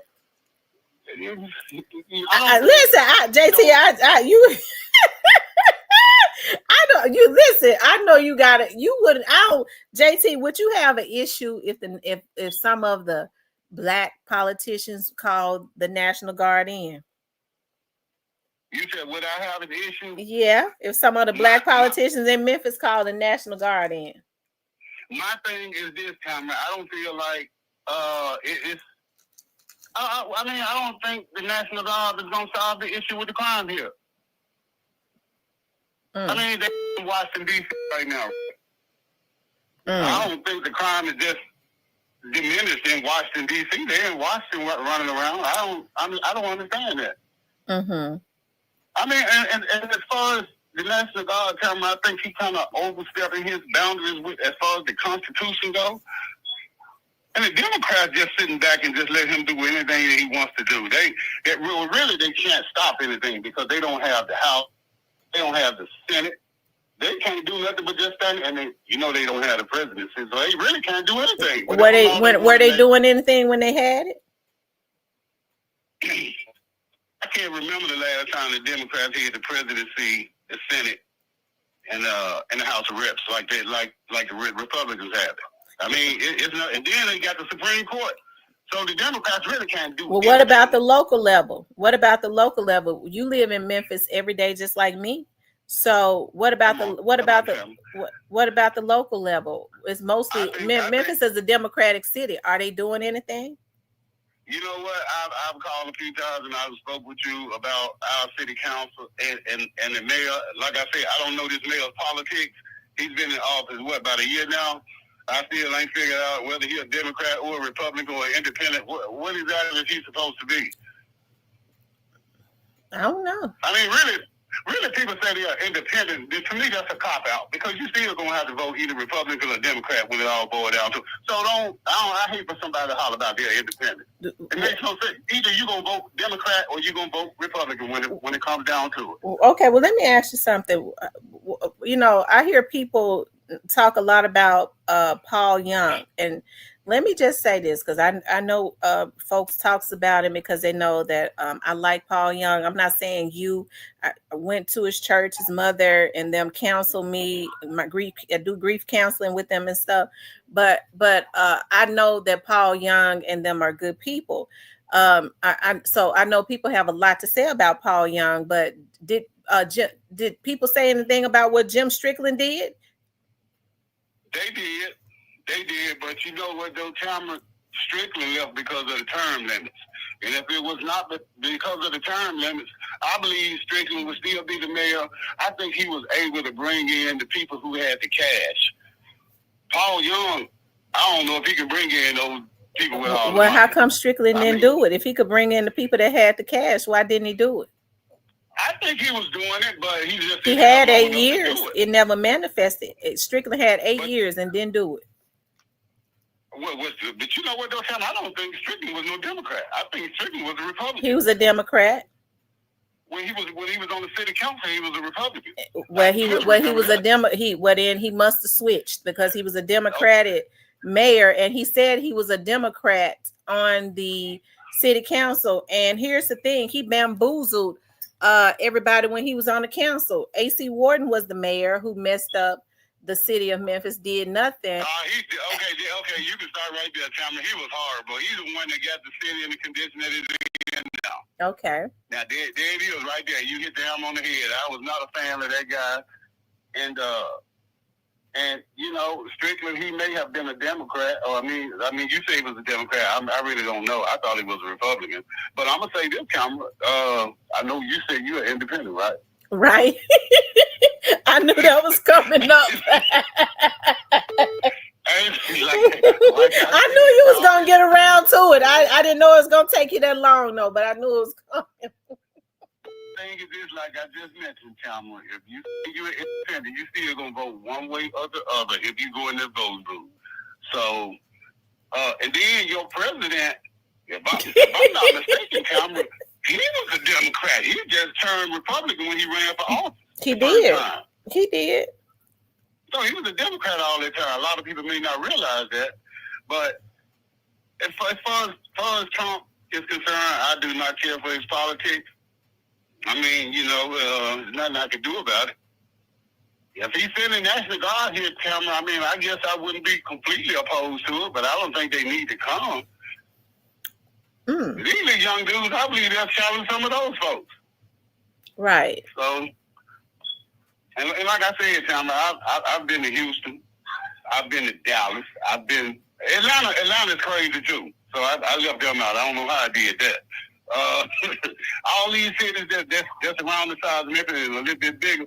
Man, Memphis ain't standing up to these people. I don't know what they come up with these calculations and talk about Memphis is the worst city in the United States. I ain't drinking that Kool-Aid. I don't believe that. Now, you know, they might have, we got our crime here, but other cities do also. Right. That's it. Well, I appreciate you calling in. All right. I appreciate talking to you, Tim. Thank you, darling. You're welcome. Bye-bye. All right, you guys. The 901-667-0119,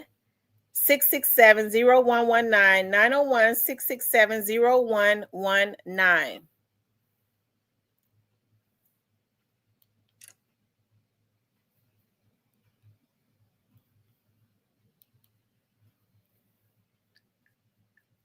The lines are open.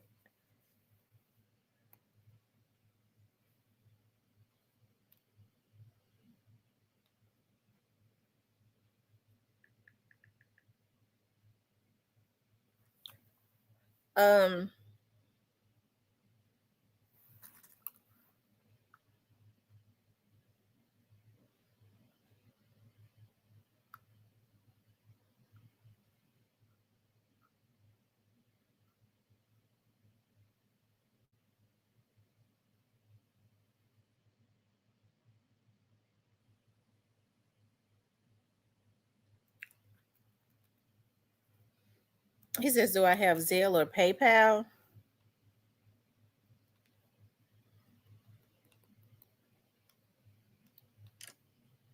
I need to make a PayPal.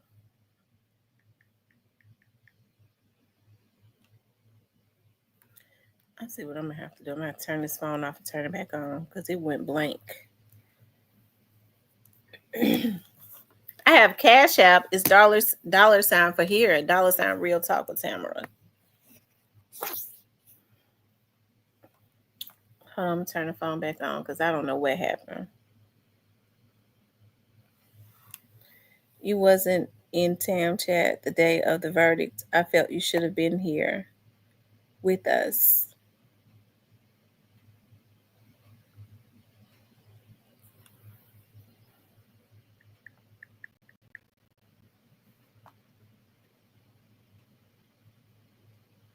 Okay, you all, the phone is back on. Hold on, let me call some of these people that I missed.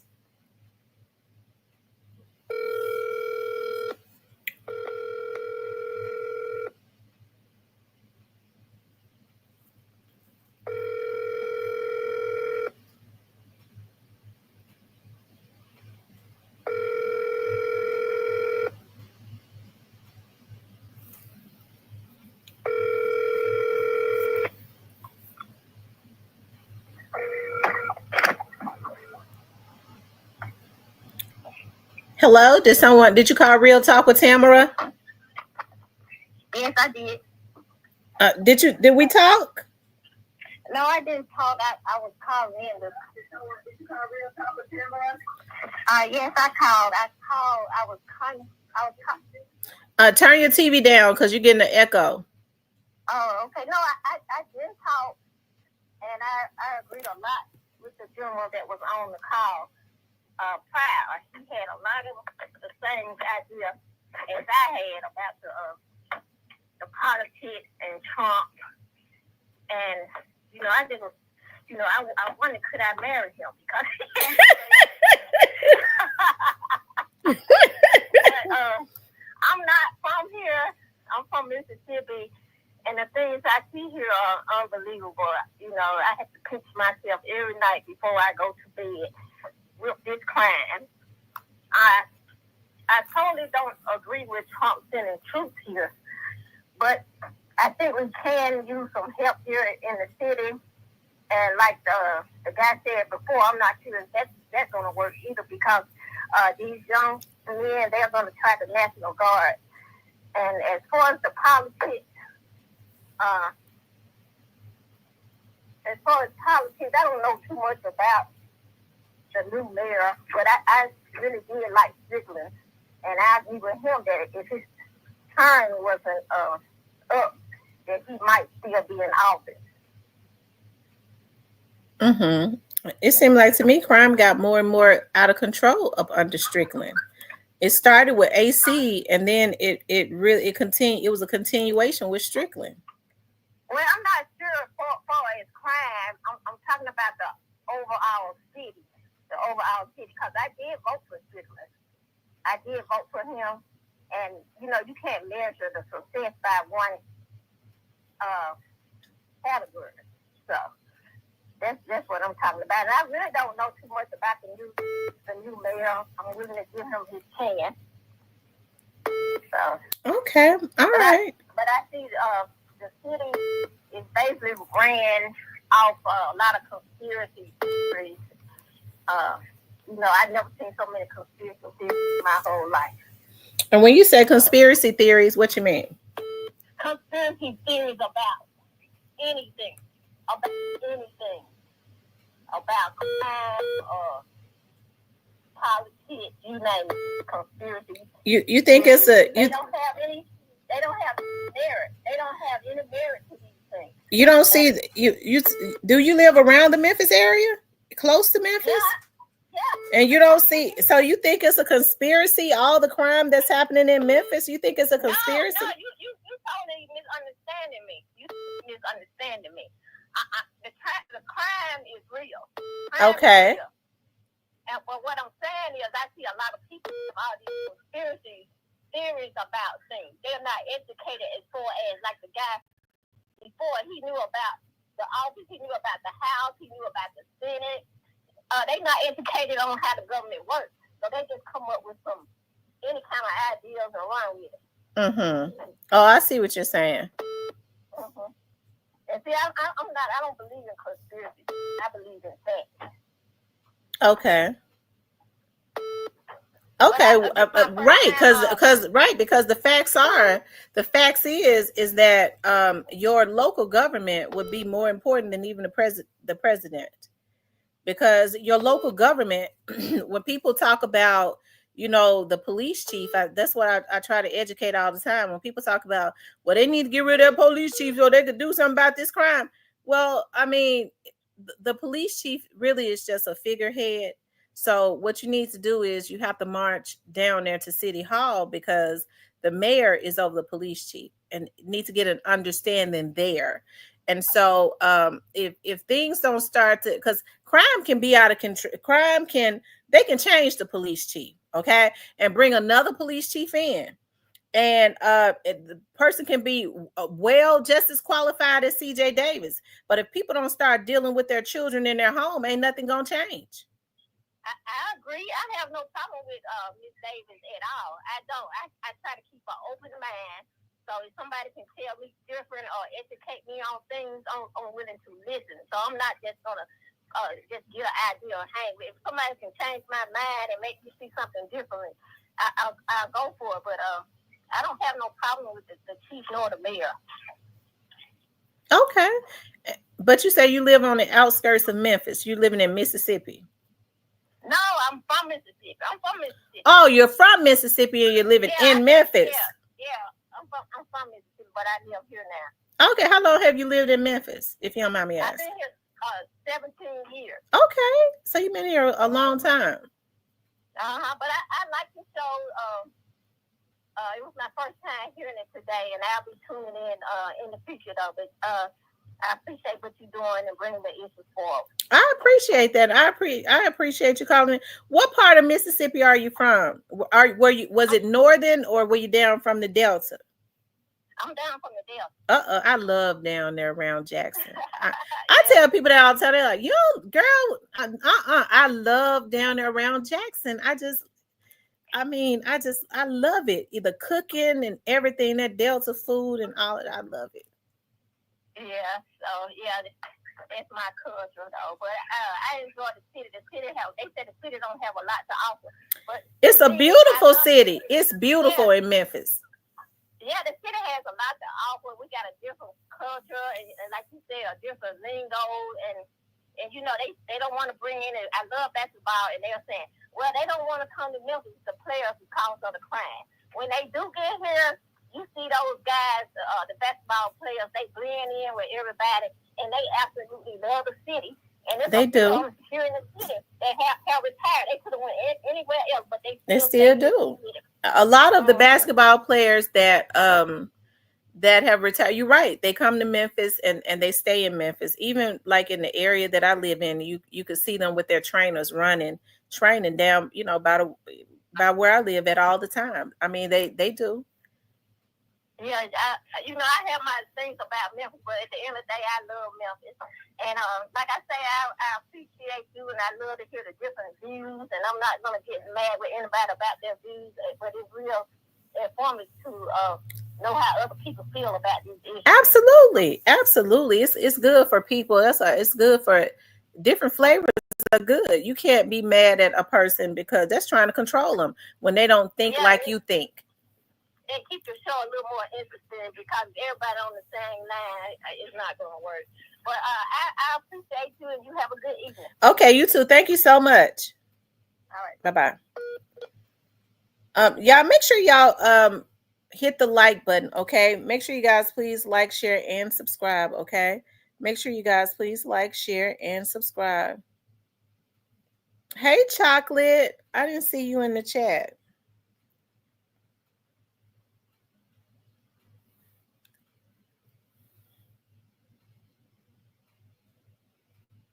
Oh, he said there are 316 likes. Thank you. Make sure y'all keep the likes up and going. I appreciate that so much, okay? Y'all, the number is up there, okay? Jacktown in the, he said Jacktown in the building. I love Jackson. I love Jackson, Mississippi, and I love Jackson, Tennessee too. I wouldn't mind but they're building a lot now in Jackson, Tennessee. Like, I want to live in a small town. I look like I might have to move to Grand Junction or somewhere where it ain't nothing really being built there.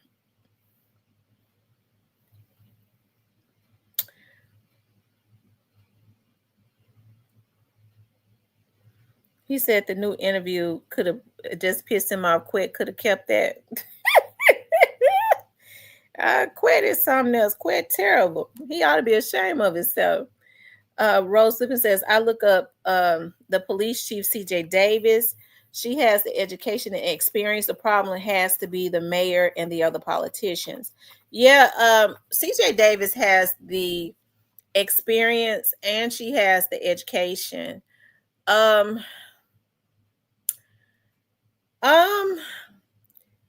Listen, I think with this, what they want to try to do is implement, a lot of programs and stuff, which is good. I mean, community policing. I don't think they brought coax back. They may have something similar to coax, but they do need coax. But I mean, at this point, I mean, it's gonna have to be some strong policing going on. But like I said, you cannot take away the responsibility of the parents, because like I told you all, okay, with parents, with people wanting to outsource the blame, I told y'all it pisses me off when I hear people say, well, the police are not doing their job because Junebug, they supposed to be enforcing a curfew. You have parents saying that Junebug ain't in the house. Junebug 12 years old. So they mad at the police because their 12-year-old son is not in the house? No, lady and man, that is your responsibility to ensure that you are parenting your children and enforcing the rules. The problem is a lot of people don't like to talk about this. A lot of these parents they scatter their damn kids. That's what's going on. A lot of them scared of their kids. That's number one. They want to be their kids' friends. That's number two. Okay. Or they're on drugs and don't care. That's number three. Number four, they know what their kids are doing when they're out at this early age, selling drugs and all of that, and they encourage it because they are benefiting from it. Help me, somebody. But don't nobody want to talk about that. I think in order for our community to do better, we got to start taking responsibility for a lot of this stuff that's going on. We want to blame the white man. It's the white man's fault. Ain't nobody told you to go be a damn thief. It's the white man's fault. He made me go in that house and rape all them people's. Let me tell y'all something. I have a love for my community. I'm very dedicated to the growth and everything of my community. I love the Black people in my community, some of them, okay? Even some of the ones I don't know. Everybody just ain't lovable. Okay, so I got to keep that real. But I can remember early on when I was working for the police department, when I first started working, when they had sex crimes, how people would be sitting, sex crimes would be full. You don't see that. It's like that every day with children and being violated and all that happening right here in Memphis. Okay?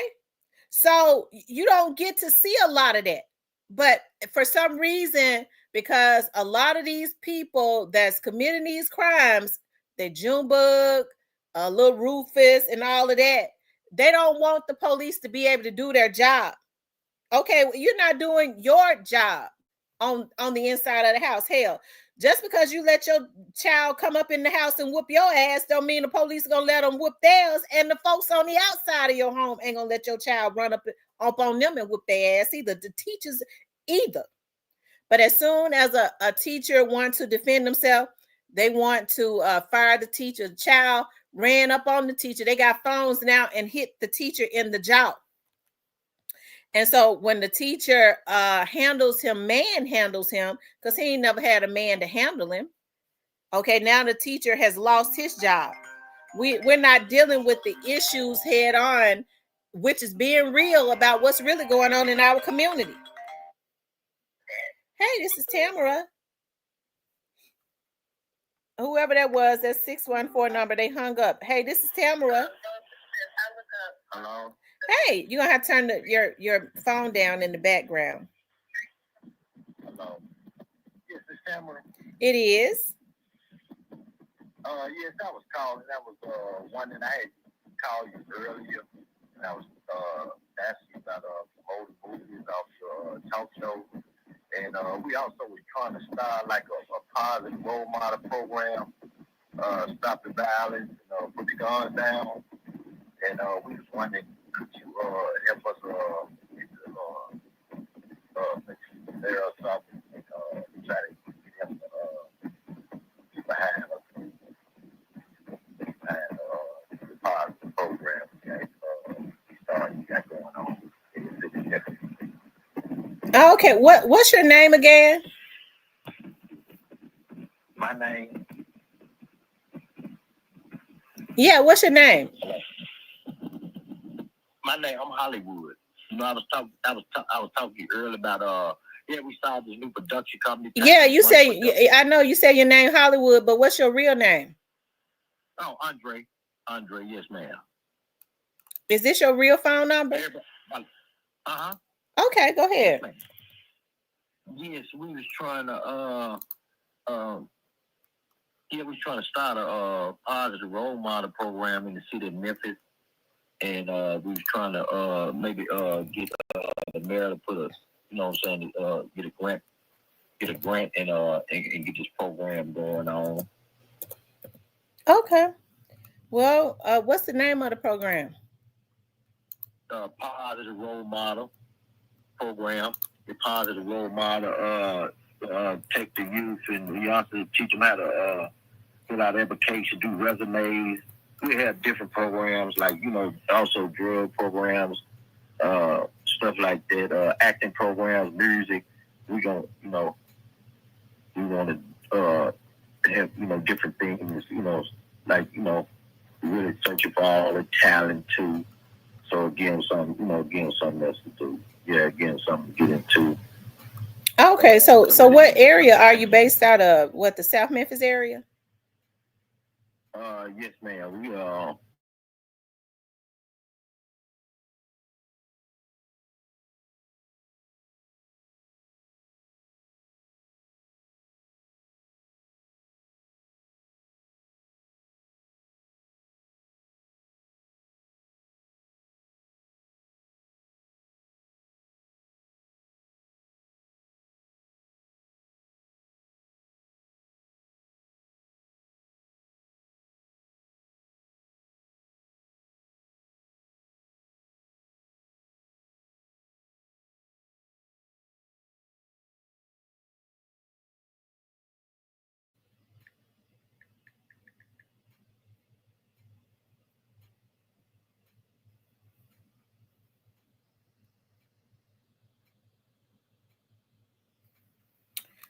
All right. Y'all, the lines are open.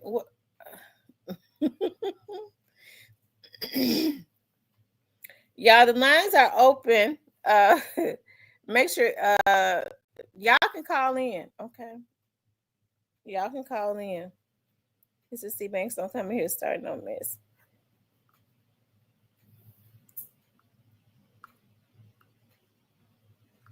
Y'all, we're talking about the interview that Hernandez Govan did, and we're also talking about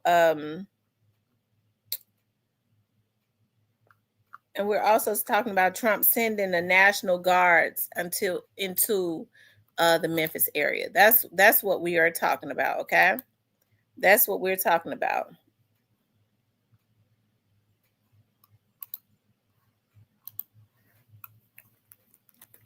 Hold on, somebody else that called. Let me see something.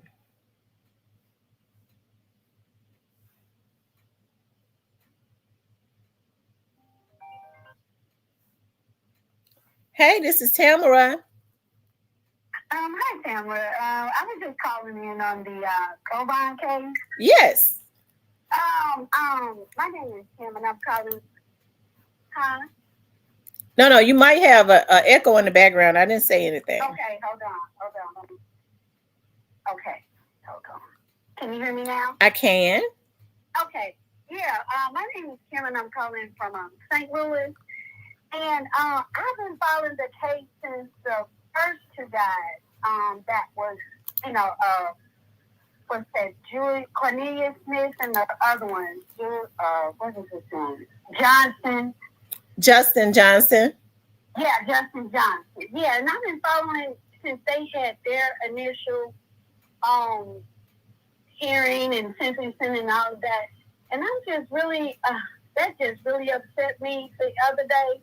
I had been looking at the Govan trial since it started, when they first started a pretrial and then, the sentencing part. But that just really, it was almost like a slap in the face and a waste of time. Mm-hmm.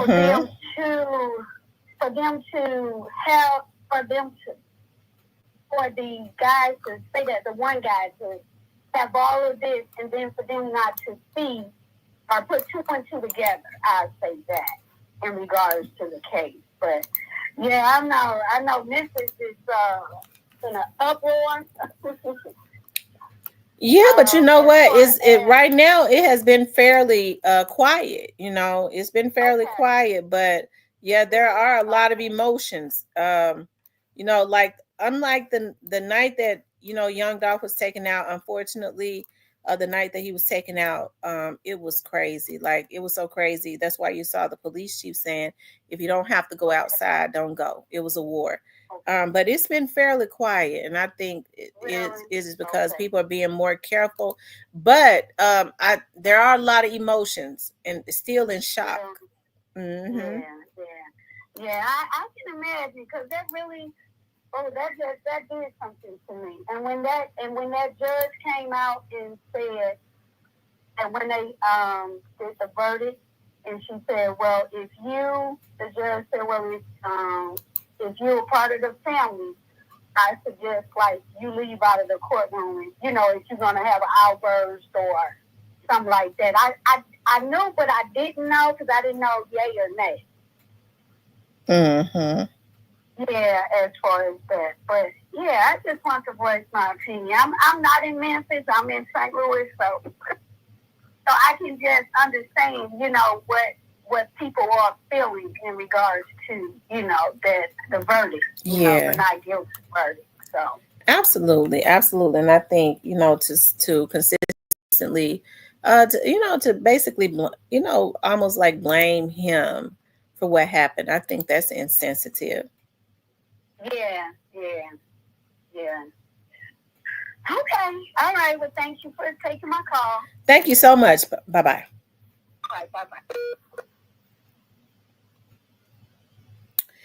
He said, Rose Flippins, it's hard to have programs when fundings are being cut by the board to invest into more policing for criminals. This is why having the National Guard is a better solution at this time. Y'all, make sure y'all hit that like button for me. Make sure you guys please like, share, and subscribe. Me, myself, hey, I know that crime is out of control. Something has to happen. Something has to take place to make it safer for There has to be a deterrence. That's all I got to say. And I think about when people start talking about the National Guard and these boys shooting at the National Guard. I think these parents need to talk to their children. How in the hell they think they're gonna take stolen guns that they ain't even got money to replenish bullets and shoot at a tank that's going to ensure a funeral on their parents' parts.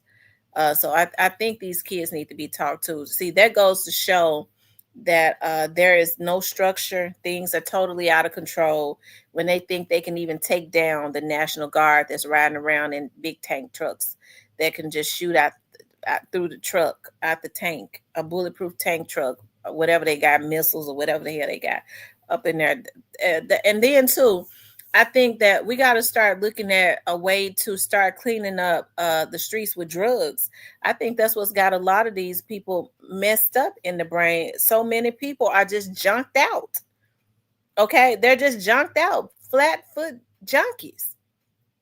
The parents, some of the parents and the children. Okay. And so kids are a product of their environment. Some of these kids, not all, some parents just do the very best they can and their kids go left. But if you're sitting up, you've been smoking drugs in your house and you're allowing your children to see it, chances are they're going to start trying the same thing. Okay. So like I said, hey, there has to be a renewal of the mind. Programs and stuff are consistently going up. But hey, are they effective? Are people really doing what they're supposed to do? Or are they just getting government funding and, lining their own pockets?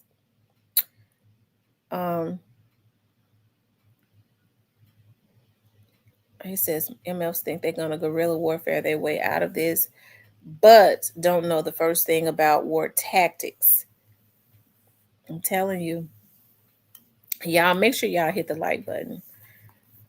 Y'all, we got 20 more minutes. So if you all want to call in, y'all can call in.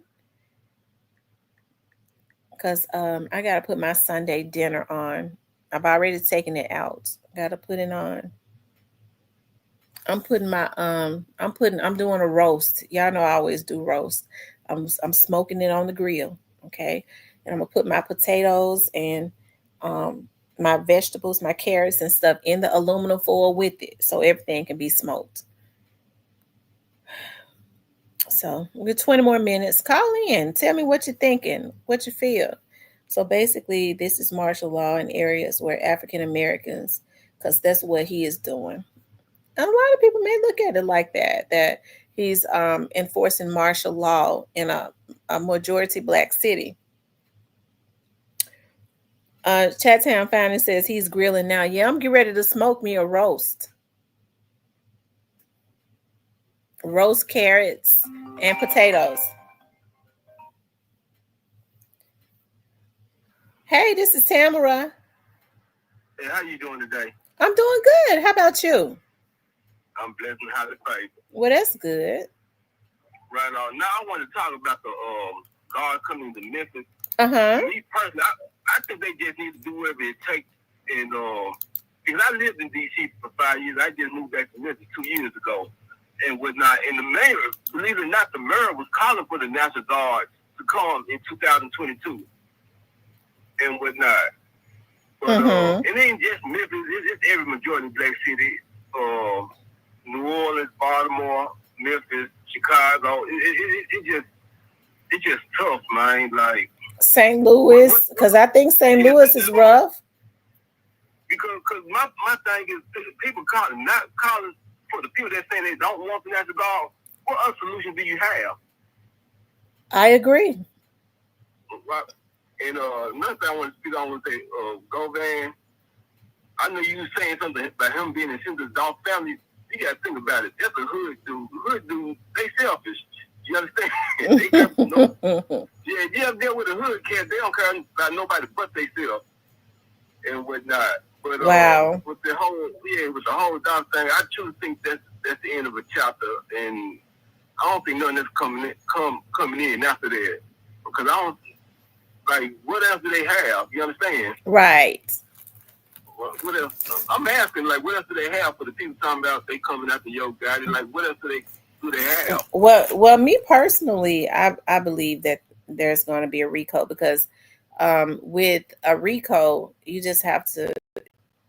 You don't necessarily have to pinpoint one person. You just have to prove that it has been somewhat of a criminal organization. And you think about all of the hits on Young Dolph's life. They shot him, other things. Think about some of the people up under CMG, you know, some things that they have been charged with. So I don't think it's going to be hard to do it, but hey, I guess we shall see. Yeah, but like, that's what I'm saying. Like, the major players are dead. You know, Jook, Teasy, somebody else died from it, I think. But like, I'm like, even like during the court case and whatnot, like it's like they had all the information out there. It's like that's all y'all get. Like with the Govan trial and whatnot. I'm like, this all the information y'all get. Because me personally, the DA, and I'm on Dolph time. I love Dolph music. I love Gotti music. I'm like, the DA should have never took their case. I think they had what was necessary. I think Manny, being a skilled attorney, was able to get a lot suppressed. And I think once he was able to get a lot of what they had suppressed, I don't really think they was really ever prepared, but it really just threw them off balance.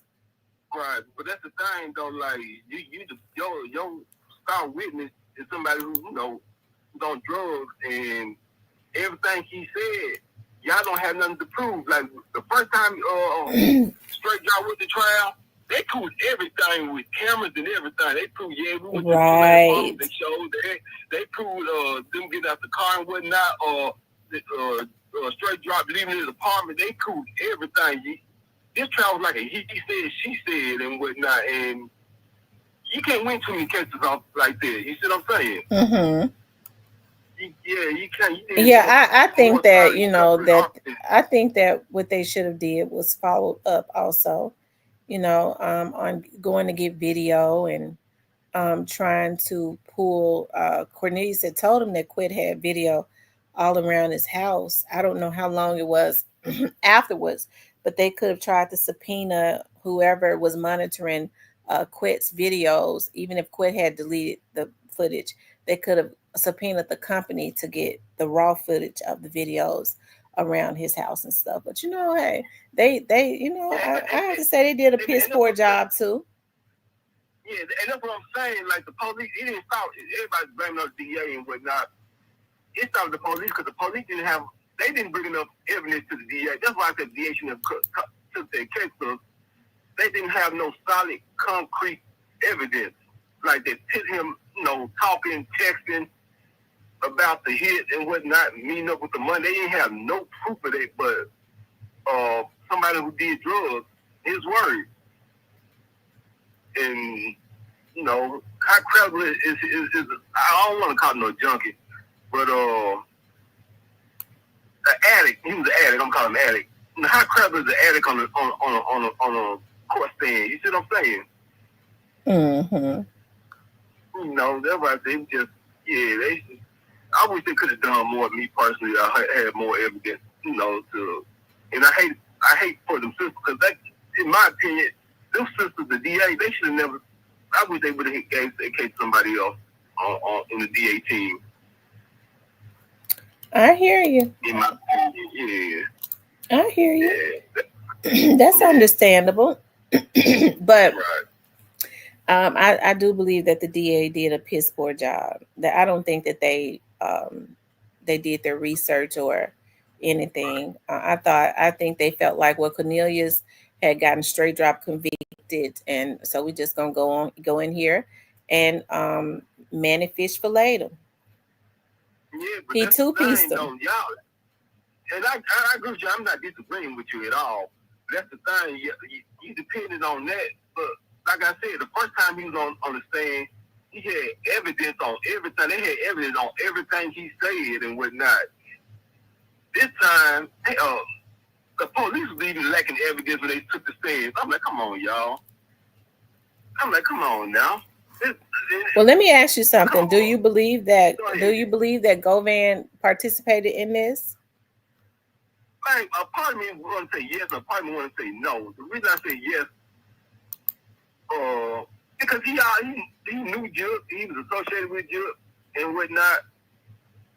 I probably want to say no because when I saw him trial and whatnot, you see what I'm saying? Mm-hmm. Like the phone records, it was a no text, no communication up to 2 weeks prior to the passing of young Dolph. You get what I'm saying? I'm like, but he did help out after the fact that he after the assassination on him. You see what I'm saying? So I'm like, I say yes and no, because he did help out after gave him the money. Cornelius said he gave him the money for the car cover and everything, or he met him at Personal World and whatnot. That's why I said I really don't know. I really don't know, to be honest with you. Only God knows and he knows. I hear you. Well, I mean, well, that's understandable. There are people that feel like that he wasn't because they feel like they did not produce enough. But I guess it would all boil down to why would Cornelius, out of all people in Orange Mound, why would he say that Quet was the one that brought him in? That I don't know. I do have 3 people in the department, and they were telling me they've been trying to stick it to Govan for years now, because they like everything that come up big in Memphis, his name always get associated with it and whatnot. I don't know how true that is. I'm just taking their word for it and whatnot. So, but to your point and whatnot, yes, I see what you're saying. 1,000%. Out of all people, why would they pinpoint him? But you think about it though, during the trial when they was had his gal friend on the stand, the investigation, it was leading like his name start recruiting. Come on now. Everybody know a detective don't supposed to lead the investigation. They sit you down, you know about this here, tell me what you know. Not do you have on Jay, do you have on a Tommy Hilfiger shirt, do you have, his name start recruiting. I'm like, so it's like, I don't know. You get what I'm saying? It's a lot of missing pieces. Mm-hmm. A lot. And I'm looking at it from both sides too as well. I try not to have a biased view on it and whatnot. I hear you. Well, I mean, it's a good thing too. I think when people go, well, I'm not going to be biased. I mean, that's a good thing to keep them. Yeah, because I don't know now with them personally. I really don't. I love both their music and everything. You see what I'm saying? Right. I'm a fan of both of them. They both came from the did big thing, put a light on the city and everything. Because everywhere I go, to be honest, like in 2018, 19, I ain't knew who Dolph was. To be honest with you, I really didn't, because they probably left me in there. It was probably about 2015, 16. I ain't know who Dolph was and whatnot. It's somebody, I was living in Oklahoma City, and someone told me, I love Dolph music. I'm like, who the hell is Dolph? And I'm like, so I started listening to it. I was like, okay then. Right on. You see what I'm saying? Mm-hmm. Yeah. Well, I'm going to let you get the other call. You enjoy your Sunday. All right. Thank you so much. My pleasure. Bye-bye. Make sure y'all hit the like button for me.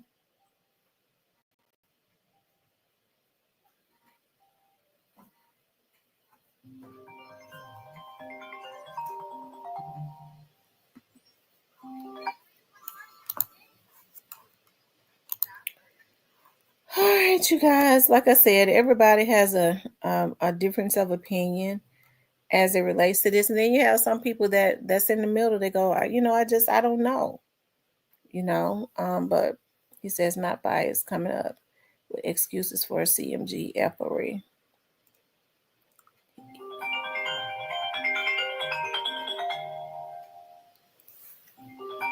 Lord have mercy. I know this ain't nobody. Hold on, y'all.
Y'all, make sure y'all hit that like button for me, okay?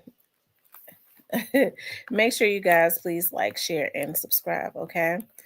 Listen, you guys, I enjoyed being on here with you all today. We've always done 3 hours. I'm hungry, so I got to go ahead and smoke my roast beef. Y'all know I done turned into a roast beef junkie. I be all at the grocery store looking at the roast beefs and picking them up and turning them side to side. And I ain't never like roast beef like that, but I just have to buy them. Looking for the biggest one that's cheaper. But I was able to get two for one in a pack at Sam's. One of them was a little small. This one right here is fat. So I'm getting ready to season him up. I think I just like to season the roast beef. I like seasoning food. It's just like a fetish or something. And I'm getting ready to wrap it up and put my corn and carrots. I think I got some asparagus in there. The asparagus and something else. My onions and stuff all on top of it. I know. Oh, don't make me feel bad about eating a cow. I'm gonna tell y'all something. Y'all get ready to think I'm corny. I was on the phone one day with one of my friends, and I was on the expressway going north on 55. I promise to God. And you know, when you get off to go on to get on I-240, there was this big trailer in front of me that had nothing but cows. And they was stacked in there. They was all on top of each other, like they could not even stand up straight, like they was all on top of each other's heads. And I said to myself, I bet they taking those cows to kill them. And I started crying on the phone. I was so sad. I was like, Lord, the cows was looking back at me at the trailer. And I was like, Lord, I wish it was something that I could do to help them. It was like they was looking at me saying, they get ready to go take us and slaughter us, take us to the slaughterhouse. I bet that's what they did, but that's been like almost 2 years ago. Somebody done been choked them cows down. But I'm going to try to get away from eating meat. After I cook all the meat up in my freezer, which is going to take a long time because I like to buy chicken. After I cook all the meat up in my freezer, I'm not going to buy any more chicken and beef. I'm just going to buy fish. I'm just going to buy fish and shrimp and vegetables, child. I know, right? It makes you, what do you say? Makes you just want to not eat that roast today. I know, but I'm getting ready to go smoke it. I'm going to rub it all up and down with my seasoning and wrap it up in the aluminum foil with the vegetables and put it right on the grill and wait to start smelling it. You know, when it almost get done, you can start smelling it. It's be smelling good. So I'm going to have my nose right there waiting to start smelling it so I can then take my knife and my fork and start cutting it and choke it down, okay? Oh my God, I feel like a maniac. I can't do this no more. I'm going to stop eating all this meat. Lord, I feel like a maniac for eating the poor cows. Anyways, y'all, I enjoyed being on here with you all today. It said food porn. Yeah, I said I was going to start like cooking and stuff. I don't be having time like doing lives and stuff, showing like healthier. I got some stuff coming up that is just so awesome and great. God is so amazing, right? And I'm going to talk about it after it happens. But I've been, I'm not eating. But here's the thing. I found this restaurant. Okay. I had to go out on a case that was out on Germantown Parkway. And for some reason, I had a taste for some barbecue. I never really have a taste for barbecue. And there's this place called Jim and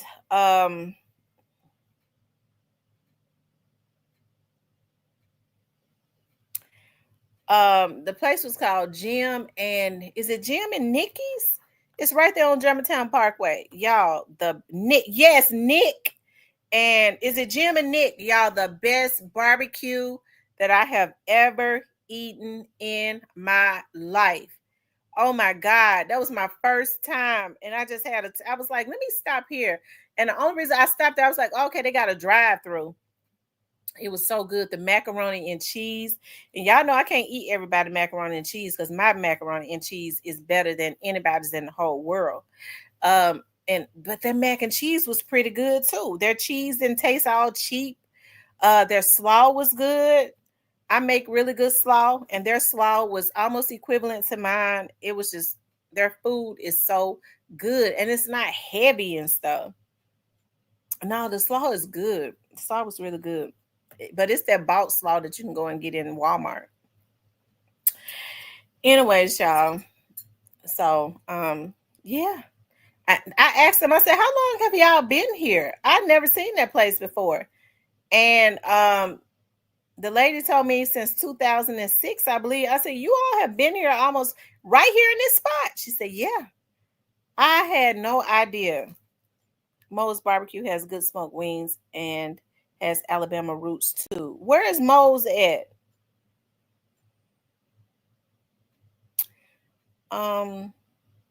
Good slaw is elite, but it's easy to mess it up too. So ever since I've been in Lakeland, they've been there. Oh wow. See, I had no idea. I guess I had never paid any attention because barbecue is not something you want to eat every day, but I had a taste for it. I had a taste for it. So they're really good, but I'm easing up off of the barbecue.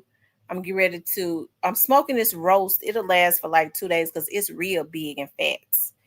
I like to get those real big ones. So I can eat off of it for like, I don't be one after 2 days. I don't care if it's some left. I don't want it, but I take some to lunch and start smoking more vegetables. And I'm gonna tell y'all something. Cash Savers has had some good fruits.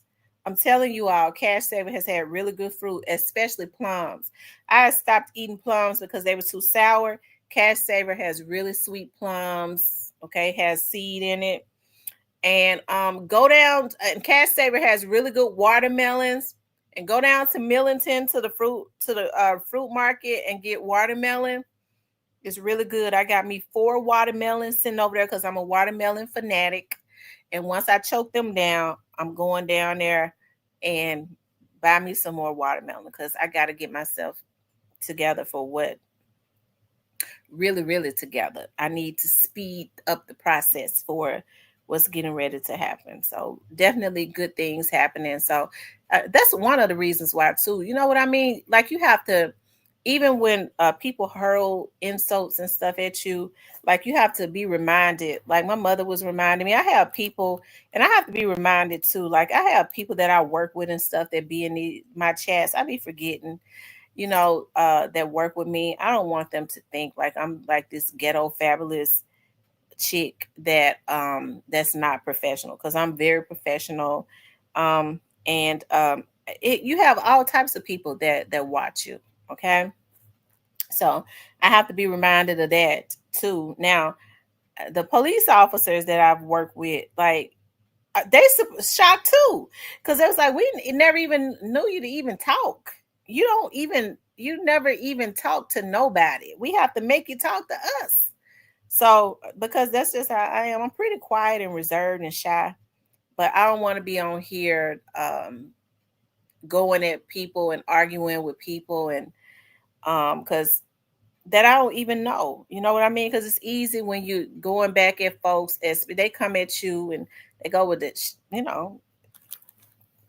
Hey, you have to be able to be smart about those things that you do.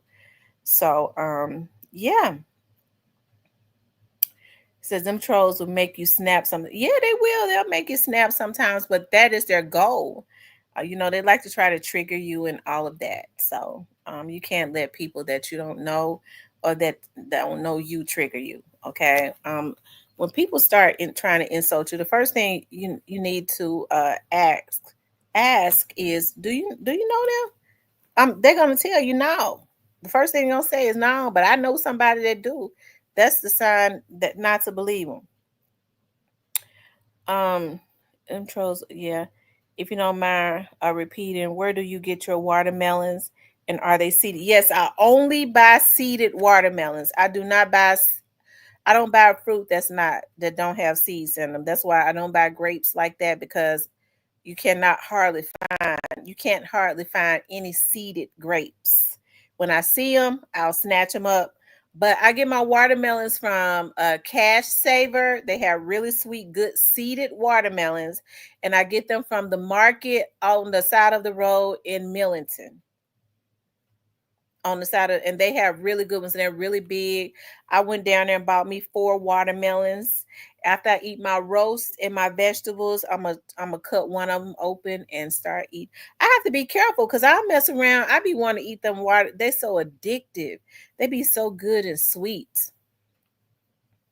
So I mean, because I could eat watermelon for. I know they try to say that's slave food. So I mean, all I could say is I know they was happy eating it when they was eating the watermelon, because I sure be happy eating those watermelons.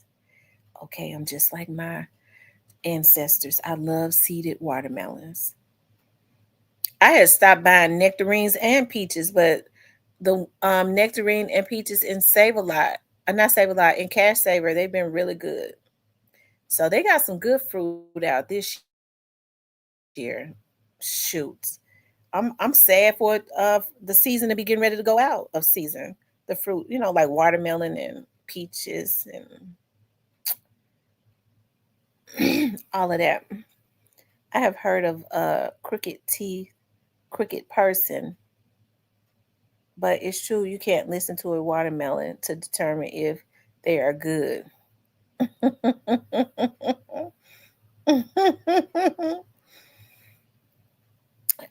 Thump the watermelon and listen. That's what some people say. They thump the watermelon and they're able to listen to it to see if it's sweet.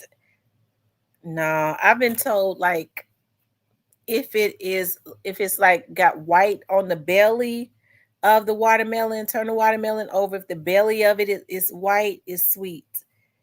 That's not true all the time either. Yes, ma'am. I'm from Mississippi and shop there in Memphis area often. Thank you. Will go by there this week or weekend. Yes, watermelon is my favorite fruit. I love watermelon. Oh my God. And when I know the season is getting ready to go out, I'll go like I did last year. I'll go and try to buy out all of the watermelons so that I can have me a whole lot of them. Yeah. Steven said, why the F is Govan line like that in the new snippets? I don't know, Steven. We looked at it earlier. I don't know. I just think Govan don't care. And that's cold-blooded.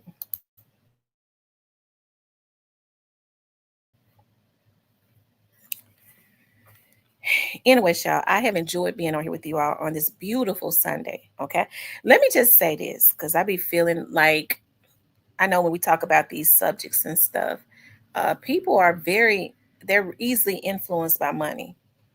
I'm not messed up about no money. I don't walk into burning houses. I ain't no motherfucking victim. If you got your mind, if you're a predator, if you think you're gonna be trying to do something for some money, you better think twice, and you better think well before you ever think about trying to do something to me. Okay? Because I don't stand alone. Never have. So your twisted ass, you on crack, you on drugs, you another Cornelius. I ain't no motherfucking victim, because these folks go pick up anything. Some of these folks look at these women and they get to thinking about maybe she could be a victim of all kind. I ain't no fucking victim. And you better understand that, you bitch ass nigga. Whoever it is. That cause I ain't no damn fool. Okay? I ain't as good of an investigator as I am to be a damn fool. Don't you ever think I'm naive. Okay? Now you better think well. You better think about getting your crack or whatever it is somewhere else, bitch ass nigga. Because I'm not a victim of no sort. And I don't let nobody make me one. Okay? Anyways, you guys, I love you all. Make sure you guys please like, share, and subscribe. Okay? Don't let my sweet voice, because I am a sweet person. Don't let it fool you. Because if you ever try to come at me, I'm going to send you to your grave. I have a right to protect my person and the life of my family. You better think well before you ever try to take some money about me. Okay? I love you all. It has been an absolute pleasure. I'll talk to you later.